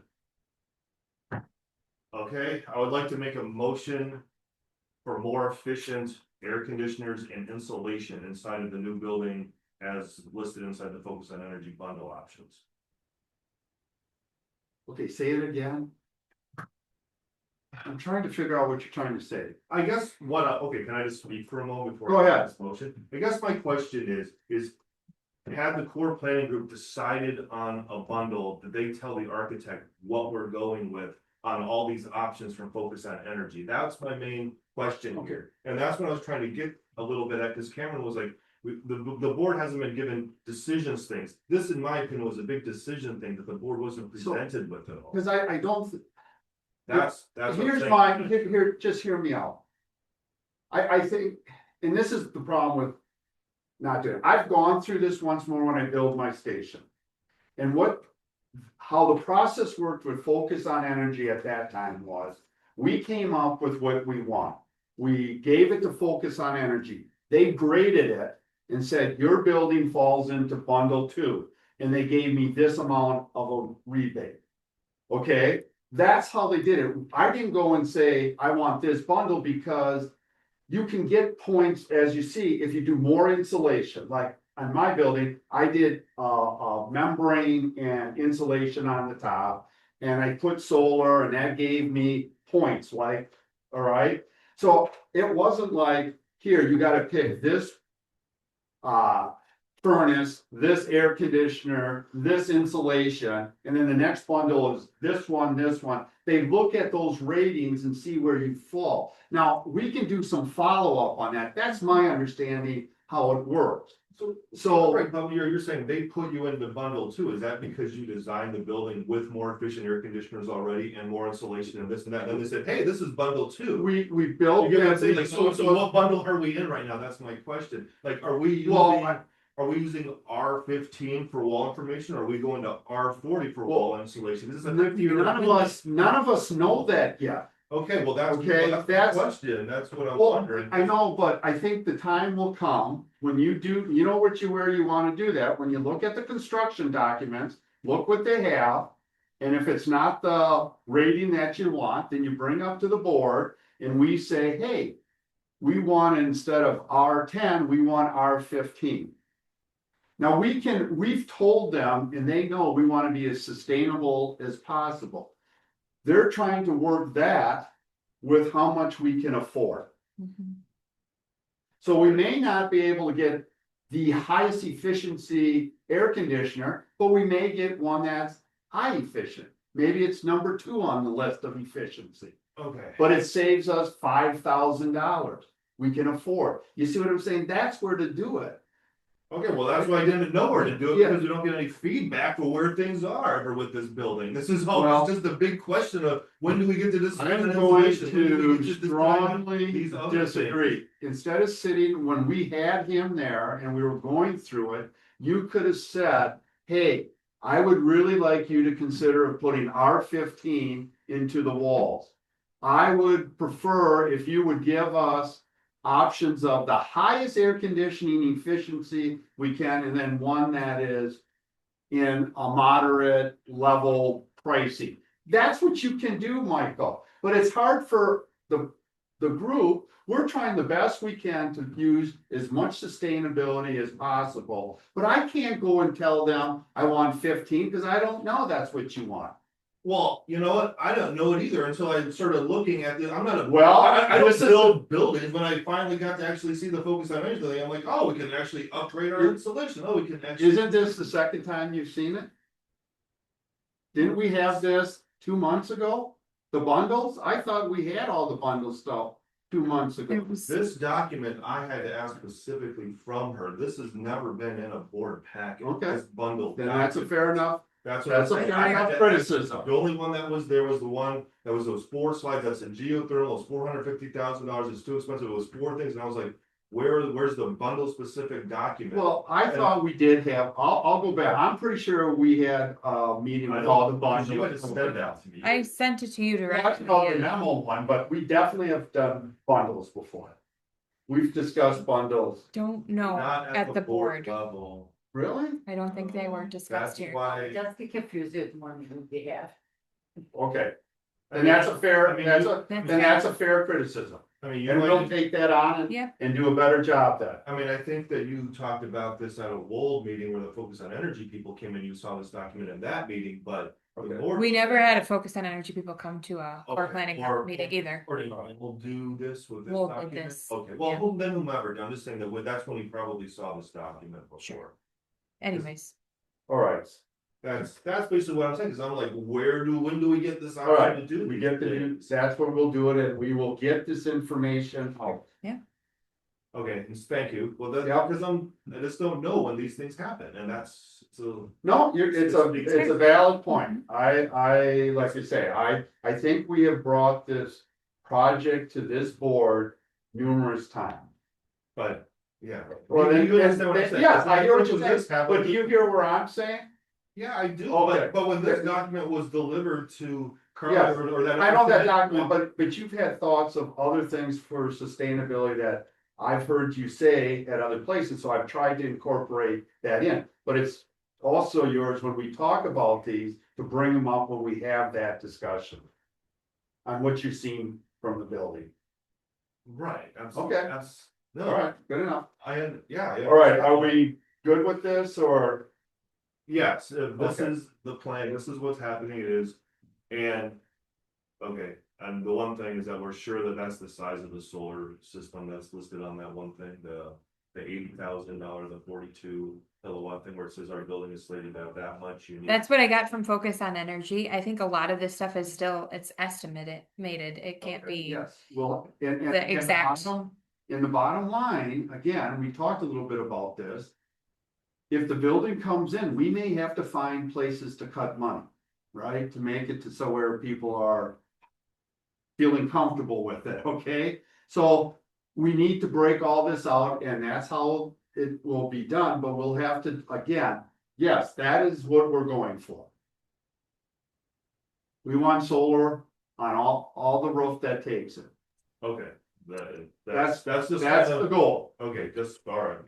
all right? Just be- Is- even Is, with- is Focus on Energy, are they local or are they a nationwide company? They're Yeah, Madison they're based. funded by the utilities, and their job is to help businesses and individuals conserve energy. Would it be possible to bring them into a village board meeting? Well, it's possible, but what was your interest in it?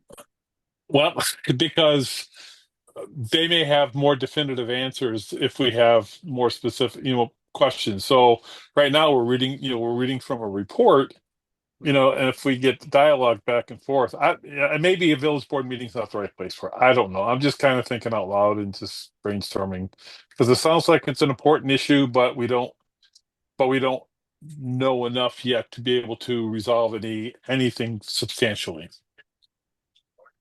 And I don't know if bringing focus and energy into a board meeting to have them answer questions would be even of interest.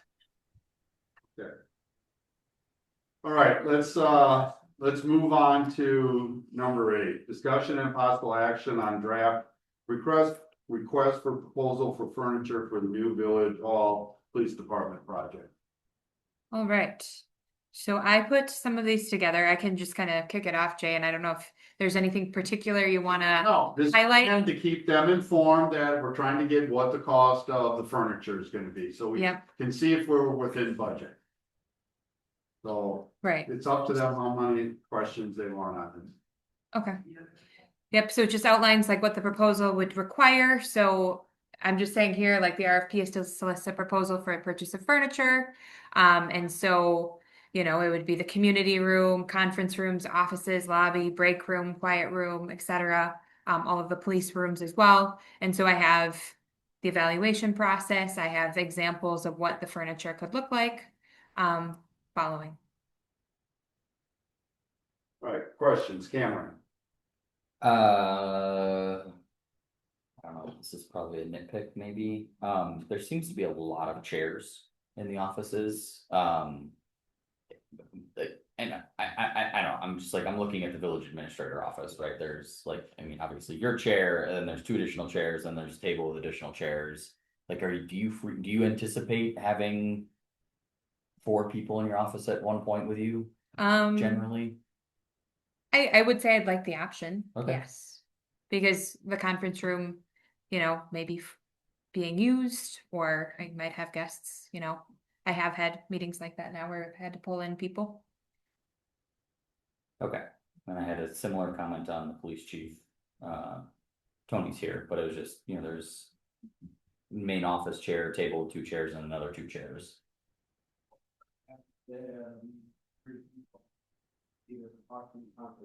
Sure, okay. Yeah, I wasn't trying to, Yeah. you know, be a jerk or anything. I was just like, I'm just thinking my office at work, right? I have 2 chairs in there. I have never had like a need, but I mean, my job is very different from your guys' job. We're also so. kind of HR and stuff. Yeah. So. Yeah. And then the other thing, I didn't really see any RFPs for like fridges and stuff. Like, cause there's break room, is that like just out of scope and we're gonna handle that differently or separately or? Should probably, originally, Sub-Zero had a program that they Yeah. donated, refrigerators to, Okay, but we've found that is no longer the case, so Unfortunately. that probably should, I don't know if it needs to be, I don't know. we can handle it separately. Yeah, I just think wanted to we bring it have up. to handle it. Yeah. And I guess then my only other thing, I was looking at the quiet room, which I think is the, you know, supposed to be our nursing room as well. For Yeah, and if somebody needed to like sleep in a recliner overnight, like they were going or something. I don't know if it's required, but like, I think the nursing room we have at work has like a fridge in it. And at least the women who have used it have expressed. Yeah, great- it's planned too as well. So it's a minor thing, but I just. No, we would, that, it's definitely. Okay, being thought of, that's all. Anybody else? Do I have a motion? I'll make the motion to approve the draft request for proposal for furniture for the new village hall / police department. Do I have a second? I'll second it. Any discussion? All in favor, say aye. Aye. All opposed, same. So moved. All right, we have number 9, discussion and possible action on draft request proposal for technology equipment for the new village hall and police department project. This one's me again. So this one is going to be cameras, door card readers, panic buttons for the new village hall. And so We had the scope of services. I didn't include the floor plan in here because I didn't want to include the floor plan. But it would include 15 total cameras, 4 with audio recording capabilities. And so those are internal and external cameras, 2 under desk panic buttons, and then 28 door card readers. So those are to get into secure spaces. Judy? For the panic buttons, is there only 2 desks that couldn't see somebody or like? So they would both be, so one would be, under desks in the lobby area. Under the service. Yep, and then, yeah, for police as well. I just thought there'd be more. Yeah. I mean, if there's a need for more, I mean, we're open. Well, no, I think the other places, I would be surprised if phone system didn't have some type of panic system. Sure. System. But those are, yeah, those people felt comfortable having those there. All right, I'll make a motion to, a draft request for proposal for technology equipment for the new village hall / police department project. all right, do I have a second? I'll second. I have a motion, second, any discussion? My only thought was, I mean, this is, and again, it might just be out of scope and it's fine, like the fridges, but, especially with it just being cool technology, I don't know if that's gonna turn people off if they're not gonna find it or whatever, because that would make me think. Say it again? Just that like it's got like technology in the title, but then like specifically we're looking for like cameras and door access control, like that's more physical security stuff to me. So would you call it physical security RFP? Yeah, we can change can that. change the Just name. because that's the budget item. Yeah. Yeah. And it's, I don't really care, I don't want, I mean, all these companies out there. Yeah, exactly, all these people, they got That's a good point. they got keyword search things, they're looking for RFPs to pop So up, and I'm just worried it would miss. Security? Security is probably good, and that's gonna be your best chance of catching the people Okay. who are carrying cameras and access control stuff. I think technology, you're gonna get someone thinking about computers and Gotcha. phones and those kinds of things. Okay. And I guess. However, that does bring up a really good point, is that are we doing, I didn't see it in this bucket, in this session, but we're not doing a real technology like phone systems, Wi-Fi, computers, upgrades, servers, anything like that yet, are we? Well, we're keeping our computers and our servers. Mm-hmm. So there What will about, obviously Wi-Fi stations. Mm-hmm. And what were you asking the other one? the phone system? Yeah, I think we're looking at a phone system. We're certainly not bringing this one over. Okay, so that will be later. Yeah, and I think it Yeah. would be more so like if we wanted to look at a different IT consultant.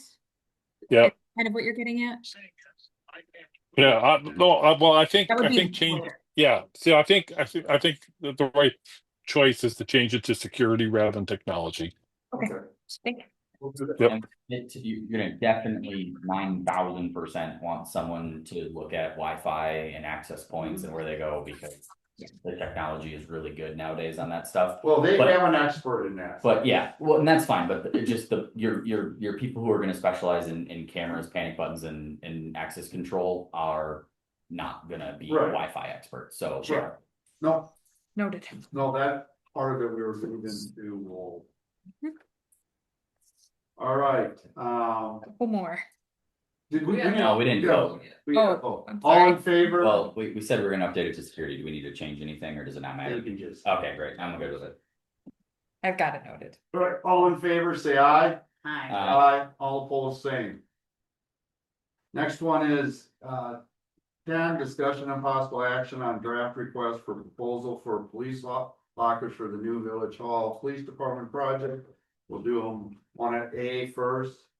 Employee lockers. Chief, do you want to talk about yours?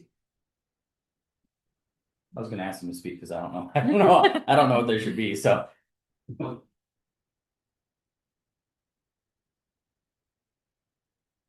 I guess the question is, I saw the photo, the kind that you want and the specs you want. Are they not on state contract where you don't have to do that? They weren't, Oh, they were not, okay. no. So Okay. this is, I believe the company that gets these would look for that comparable. Yeah, So that's what we're looking for is something basic. The entire department kind of looked at them. It's about as basic as they come.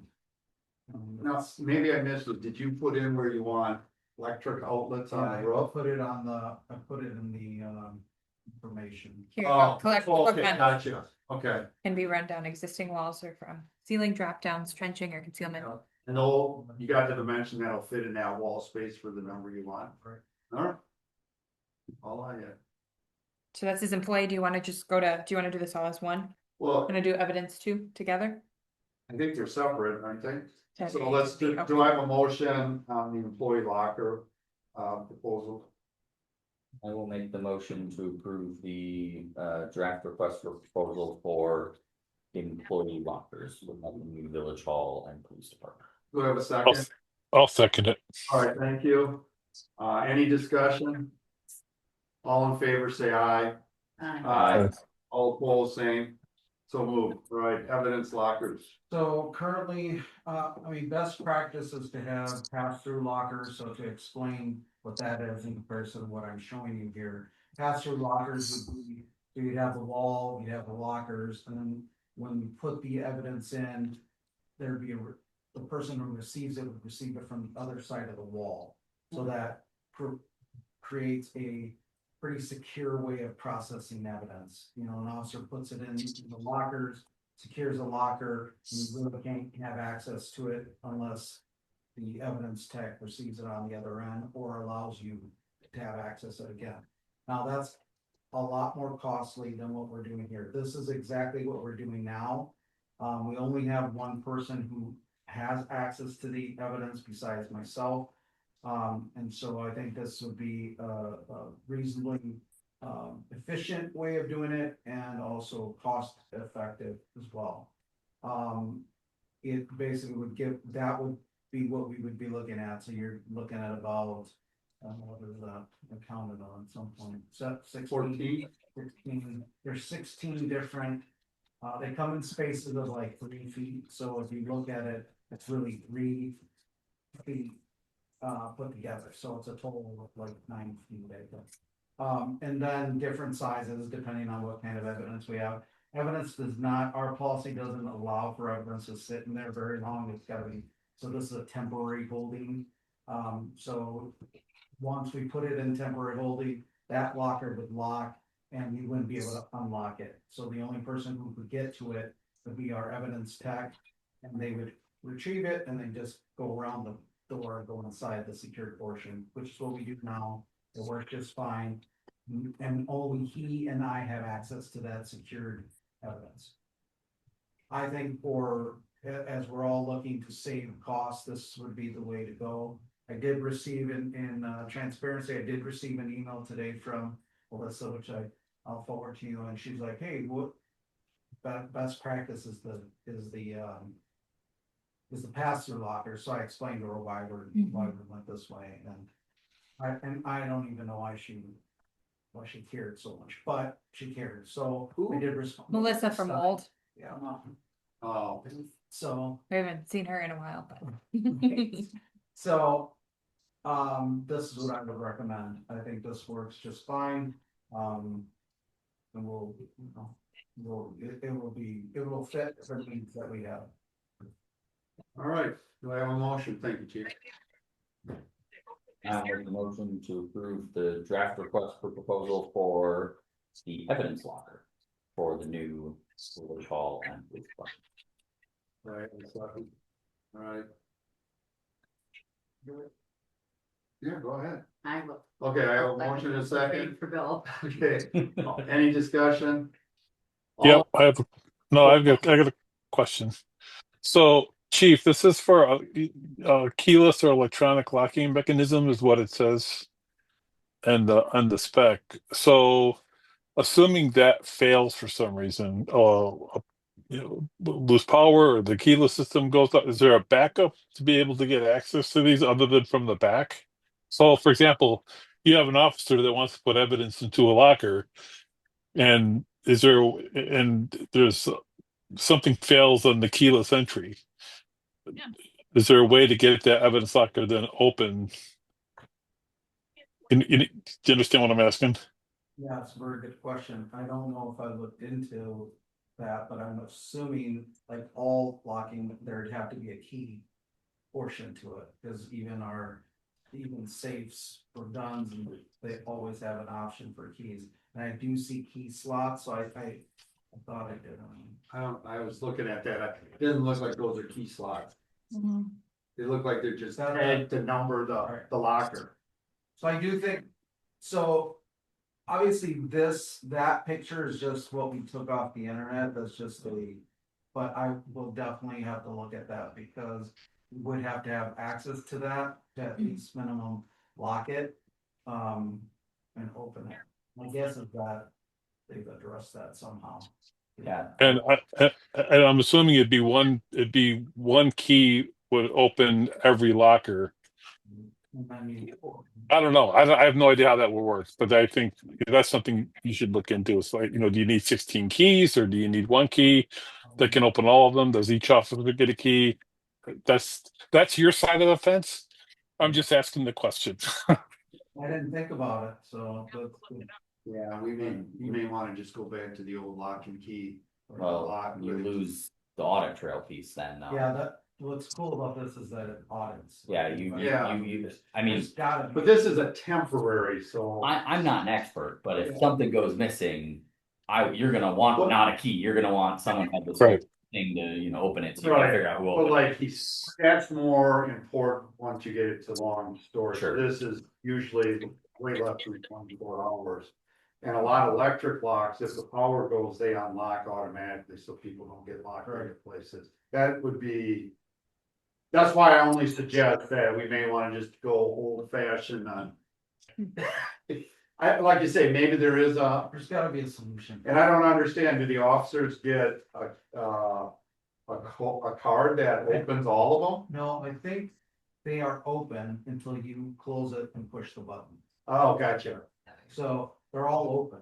All of Okay. them, and then I think you close it and push the button, and then you can't open it. Gotcha.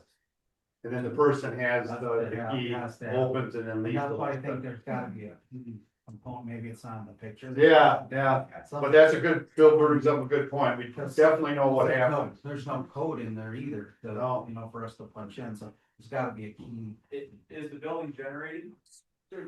Well, we're having it roughed in, we right now can't afford to put a generator in, but. Yeah, If we can afford, eventually we would like to have it, and we're gonna rough it in. So that would definitely solve the problem. We could also have a camera looking at it too, which I mean, obviously if power is out, that doesn't help, but Right. then you could go to lock and key, because if something went missing, you could just look at the camera feed and open it. All right, you'll just kind of check on that then? I'll look into this. All right, did I have a motion for this? We did, right? Yep. All right, all in favor, say aye. Aye. Uh, Hold same. So move, thanks, chief. Yes. All right, 11, discussion and possible action regarding updated sidewalk policy. So I'll take this one. So Matt and I, since we both are relatively new, have been working to implement the sidewalk repair and replacement policy that was adopted in 2023 in January. And I think that was worked on primarily with Jerry and Jay probably. I'm just guessing. And so basically where we're at is we've had Safe Step. So they're a company that has done some initial inspections on 20%, I believe, of our sidewalks. And so now we want to send the letters out to property owners that will be needing to replace or repair sidewalk. And so we just had some questions as we were going through the original policy, so we just kind of cleaned it up a bit. And so some of the main things that we changed are, number one, we took out, and I wanted to, this is all things that could be discussed and changed, of course. There was a delay of sidewalk construction deposit option. So if people were unable to pay the 50% of the repair, they would be able to then push it over to another year. So they would be able to have that option. And we took that away because we thought that they could do, they could choose a couple of payment options. They could do a lump sum payment, they could schedule a payment plan, or they could have it on their tax bill. And so those were copied directly from Wanakee's plan. So we used a lot of what they had is basically what we kind of implemented in here, just so it's a little more straightforward to folks that like, hey, the option is you use our village approved contractor, we pay 50%. If you choose anyone else, you're on the hook. Then I included what the DOT has for criteria as far as what the specifications are for sidewalks and sidewalk repair. Wanakee says too that, if, your specifications aren't up to what our standards are, we have the right to come in and, redo it. So those are just some of the big things on there that I kind of cleaned up. Like I said, I added just what those specifications look like. And yeah, I would just have the board review, recommend updates to it or approve it as written.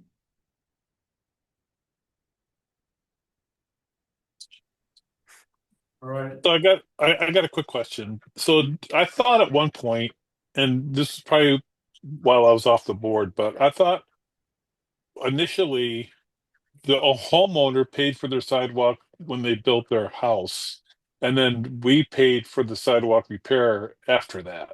Wasn't that the case? No, we always have had the developer pay for the original sidewalk. And then prior to this policy, we ended up paying 100%. That's what I thought. Right. Of any repair. So what we did is we still put in the original sidewalk and then it's 50% cost sharing for replacement. Well, so the village pays 100% of putting in the initial sidewalk. Developer does. Well, The village Or about the developer does. if it's where we're putting in the sidewalk ourselves, like down along Brewery, we pay 100%. The original is paid by owner, either developer or the village. Okay. Thank you. So that what's on here are the recommendations from Matt and Carly on modifying the policy. And if you remember, this policy actually came from Wanakee, Sun Prairie, and Middleton. So there's still some of that in here, all of the three. Yeah, Yeah. for sure. All the photographs came from them. They allowed me to copy them, so do I have a motion? I will make the motion to accept the updated sidewalk policy as presented. All right, do I have a second? Second. All right, I have a motion and a second. Any more discussion? All in favor, say aye. Aye. Aye. All opposed, same. Aye. Okay.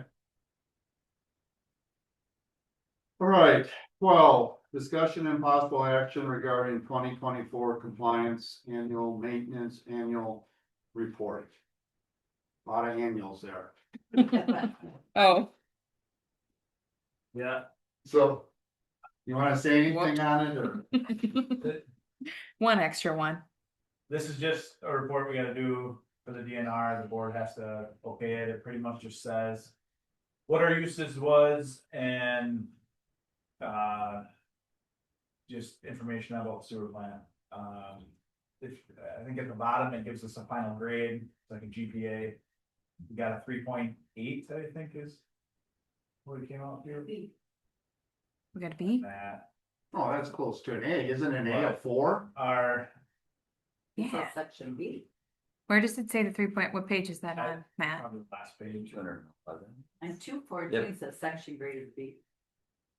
Oh, I'm not even all the way down. Section. Oh, we got so each section looks like we get a A grade. different grade. But then they. But our Yeah. two biggest knocks has to do more with manpower.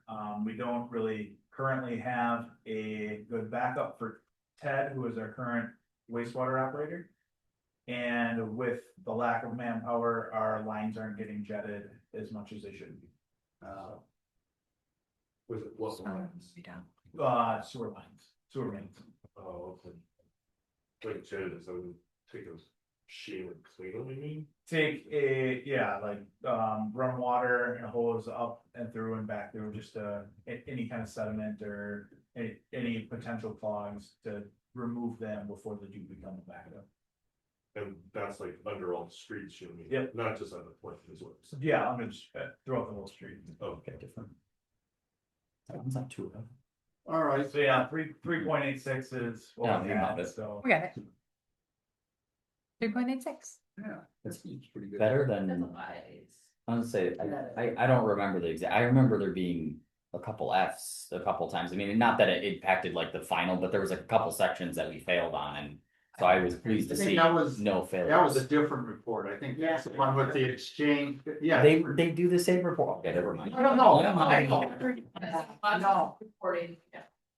And they pick the same format every time. Okay, just to confuse me. So yeah, operator certifications C, and that's something moving down this line today that we like to address. All right, so do I have a motion? I'll make a motion to approve the 2024 compliance annual maintenance report. I do have a second. I'll second. All right, I got a motion and a second. Any discussion? All in favor, say aye. Aye. Aye, all opposed, same. All right.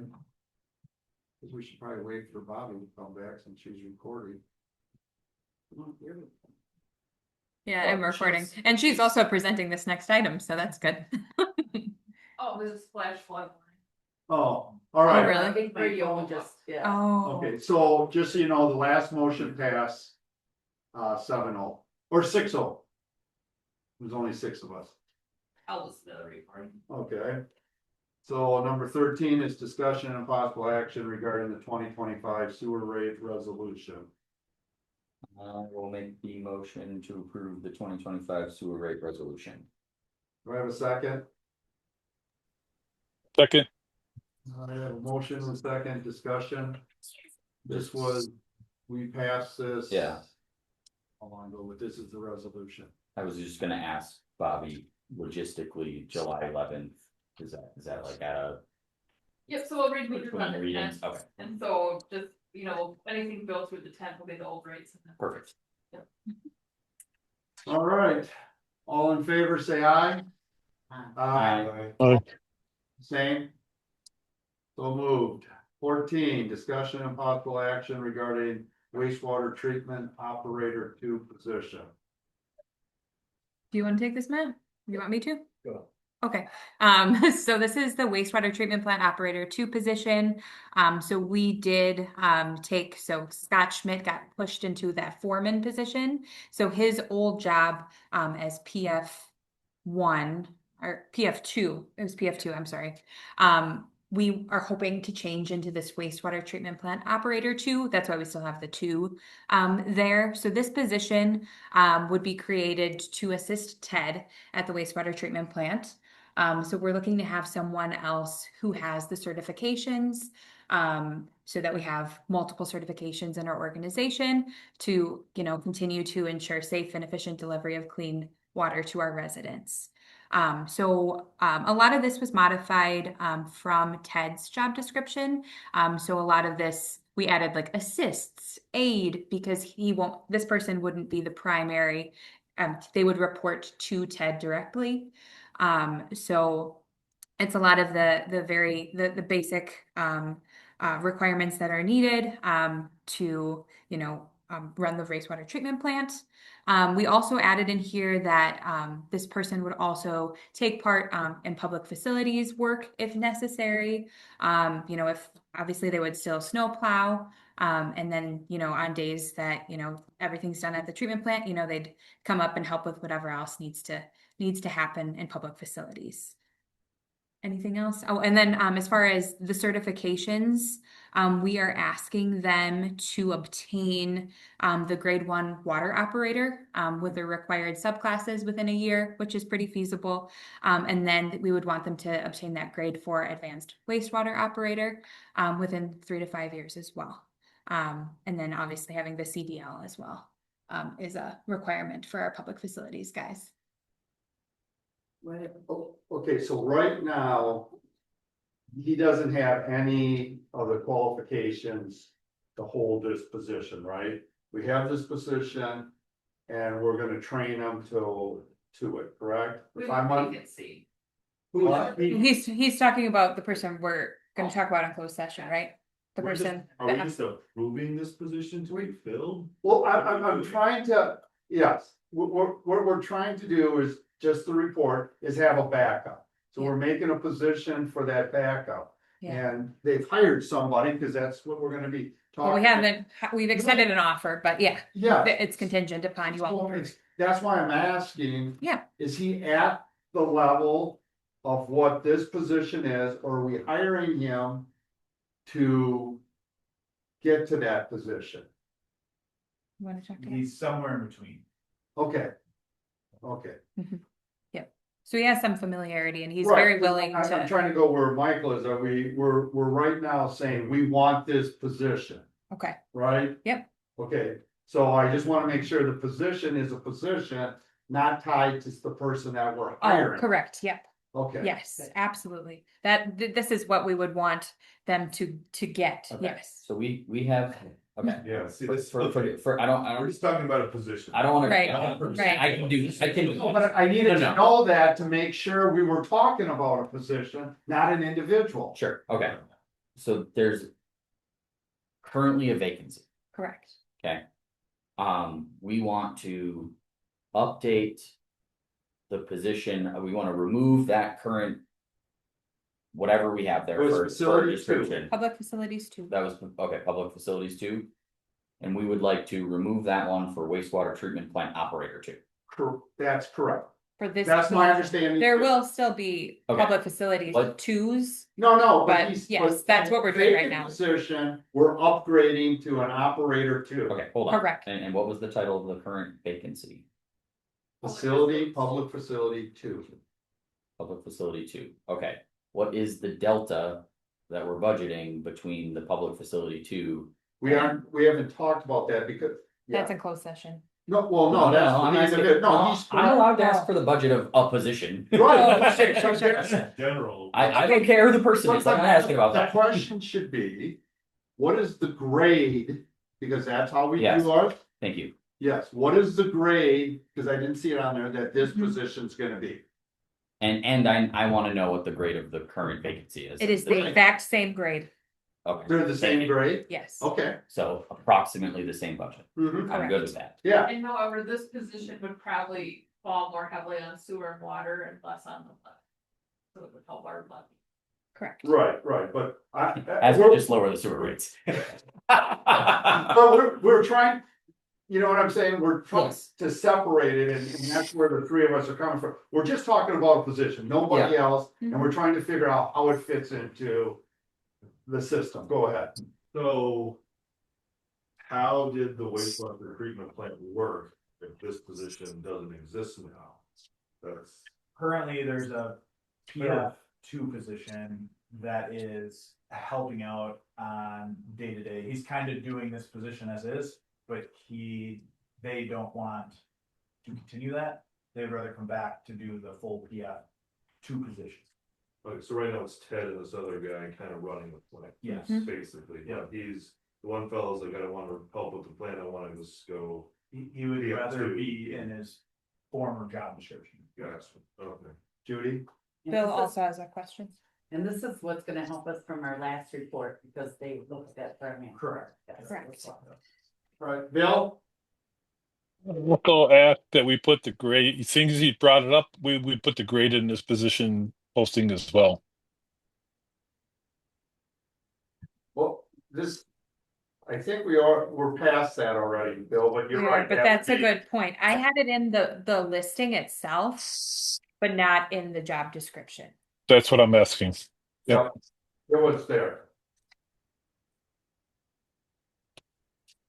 I will make the motion to update the current public facilities 2 vacant position we have to this wastewater treatment plant operator 2 position. Do we have a second? I'll second that.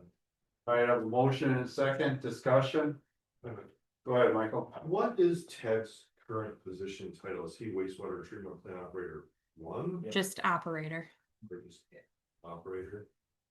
Okay, so he's operator, so 2 just means he's like subordinate to Tim or like working for Tim? He would report to Ted. Or, Ted, I'm sorry. no. Sorry, he would report to the Yeah. wastewater Yep. treatment plant operator. Right, no, I was saying Ted, yeah, okay, but that's how it's gonna be structured, but, yeah, but they're both gonna be qualified to work together when it's theirs, what the idea is. right? Yes, well, that's a long term. Okay. Okay. So does Ted become a supervisor?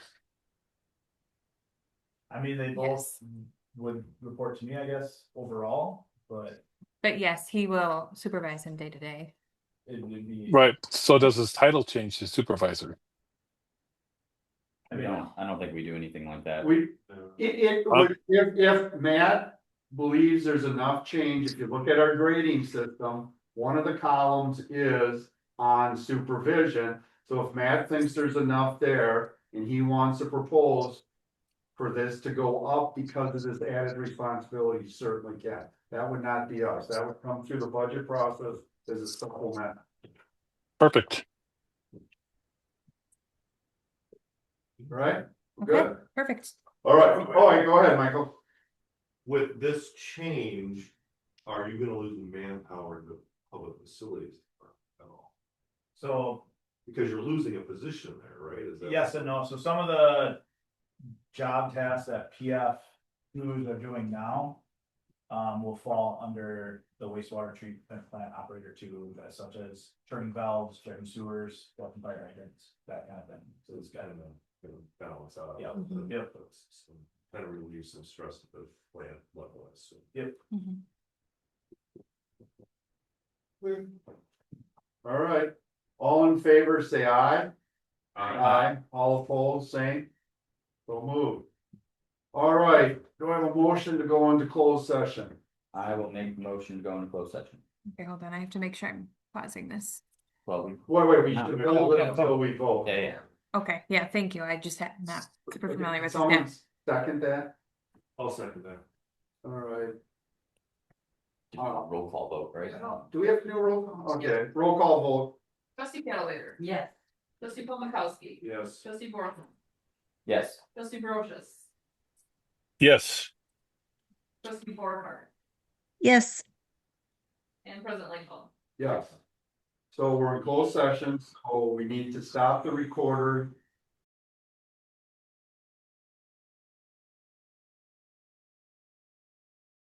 Then, do I have a motion? I will make the motion. Oh gosh, I don't even know what motion anymore. I would say Yep, person's name into the Yep. position. I will make the motion to approve John Leja as the new wastewater, I can't remember the job title. Wastewater Two treatment documents. operator 2 Thank you, position. wastewater treatment operator 2 position. All right, do I have a second? I'll second that. All right, I have a motion and a second discussion. All in favor, say aye. Aye. All opposed, the same. So move. Future agenda items, I got one. all right? 4th of July firework permit. Okay, you know, our next meeting will be after 4th. I know, but every year I'm like, we gotta talk about it before July 4th. I always forget before July 4th. So we're gonna just do it this year. I'm gonna pay the $10, but next year. And please pull the numbers when we have the conversation just on how many permits and stuff were bought. I did ask a couple. Fireworks. Yeah, I was that. Those are just for big fireworks. No, it's all written, they even do a fountain, you need one. This, the last time I investigated this, the ordinance is You'll have- yeah, for we'll have- anything more than a sparkler.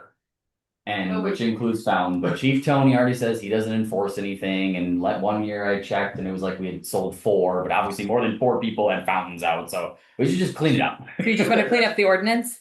Yeah, well, Is yeah, that what you're or wanting we to can do? start with a preliminary discussion, we're already gonna miss July 4th, so we Okay, just. so just Yeah. put it on. Bring Just bring want the some ordinance. discussion on it. Bring the ordinance and bring how many firework permits maybe we sold in the last couple of years or something, if that's possible. And then we can discuss it, and I'm pretty sure we're gonna be like, let's reword this ordinance, but I just. All right, anything else? All right, do I have a motion to adjourn? Motion to adjourn. Second. All right, I got a motion and a second discussion. All in favor, say aye. Aye. Aye. All right, thank you very much.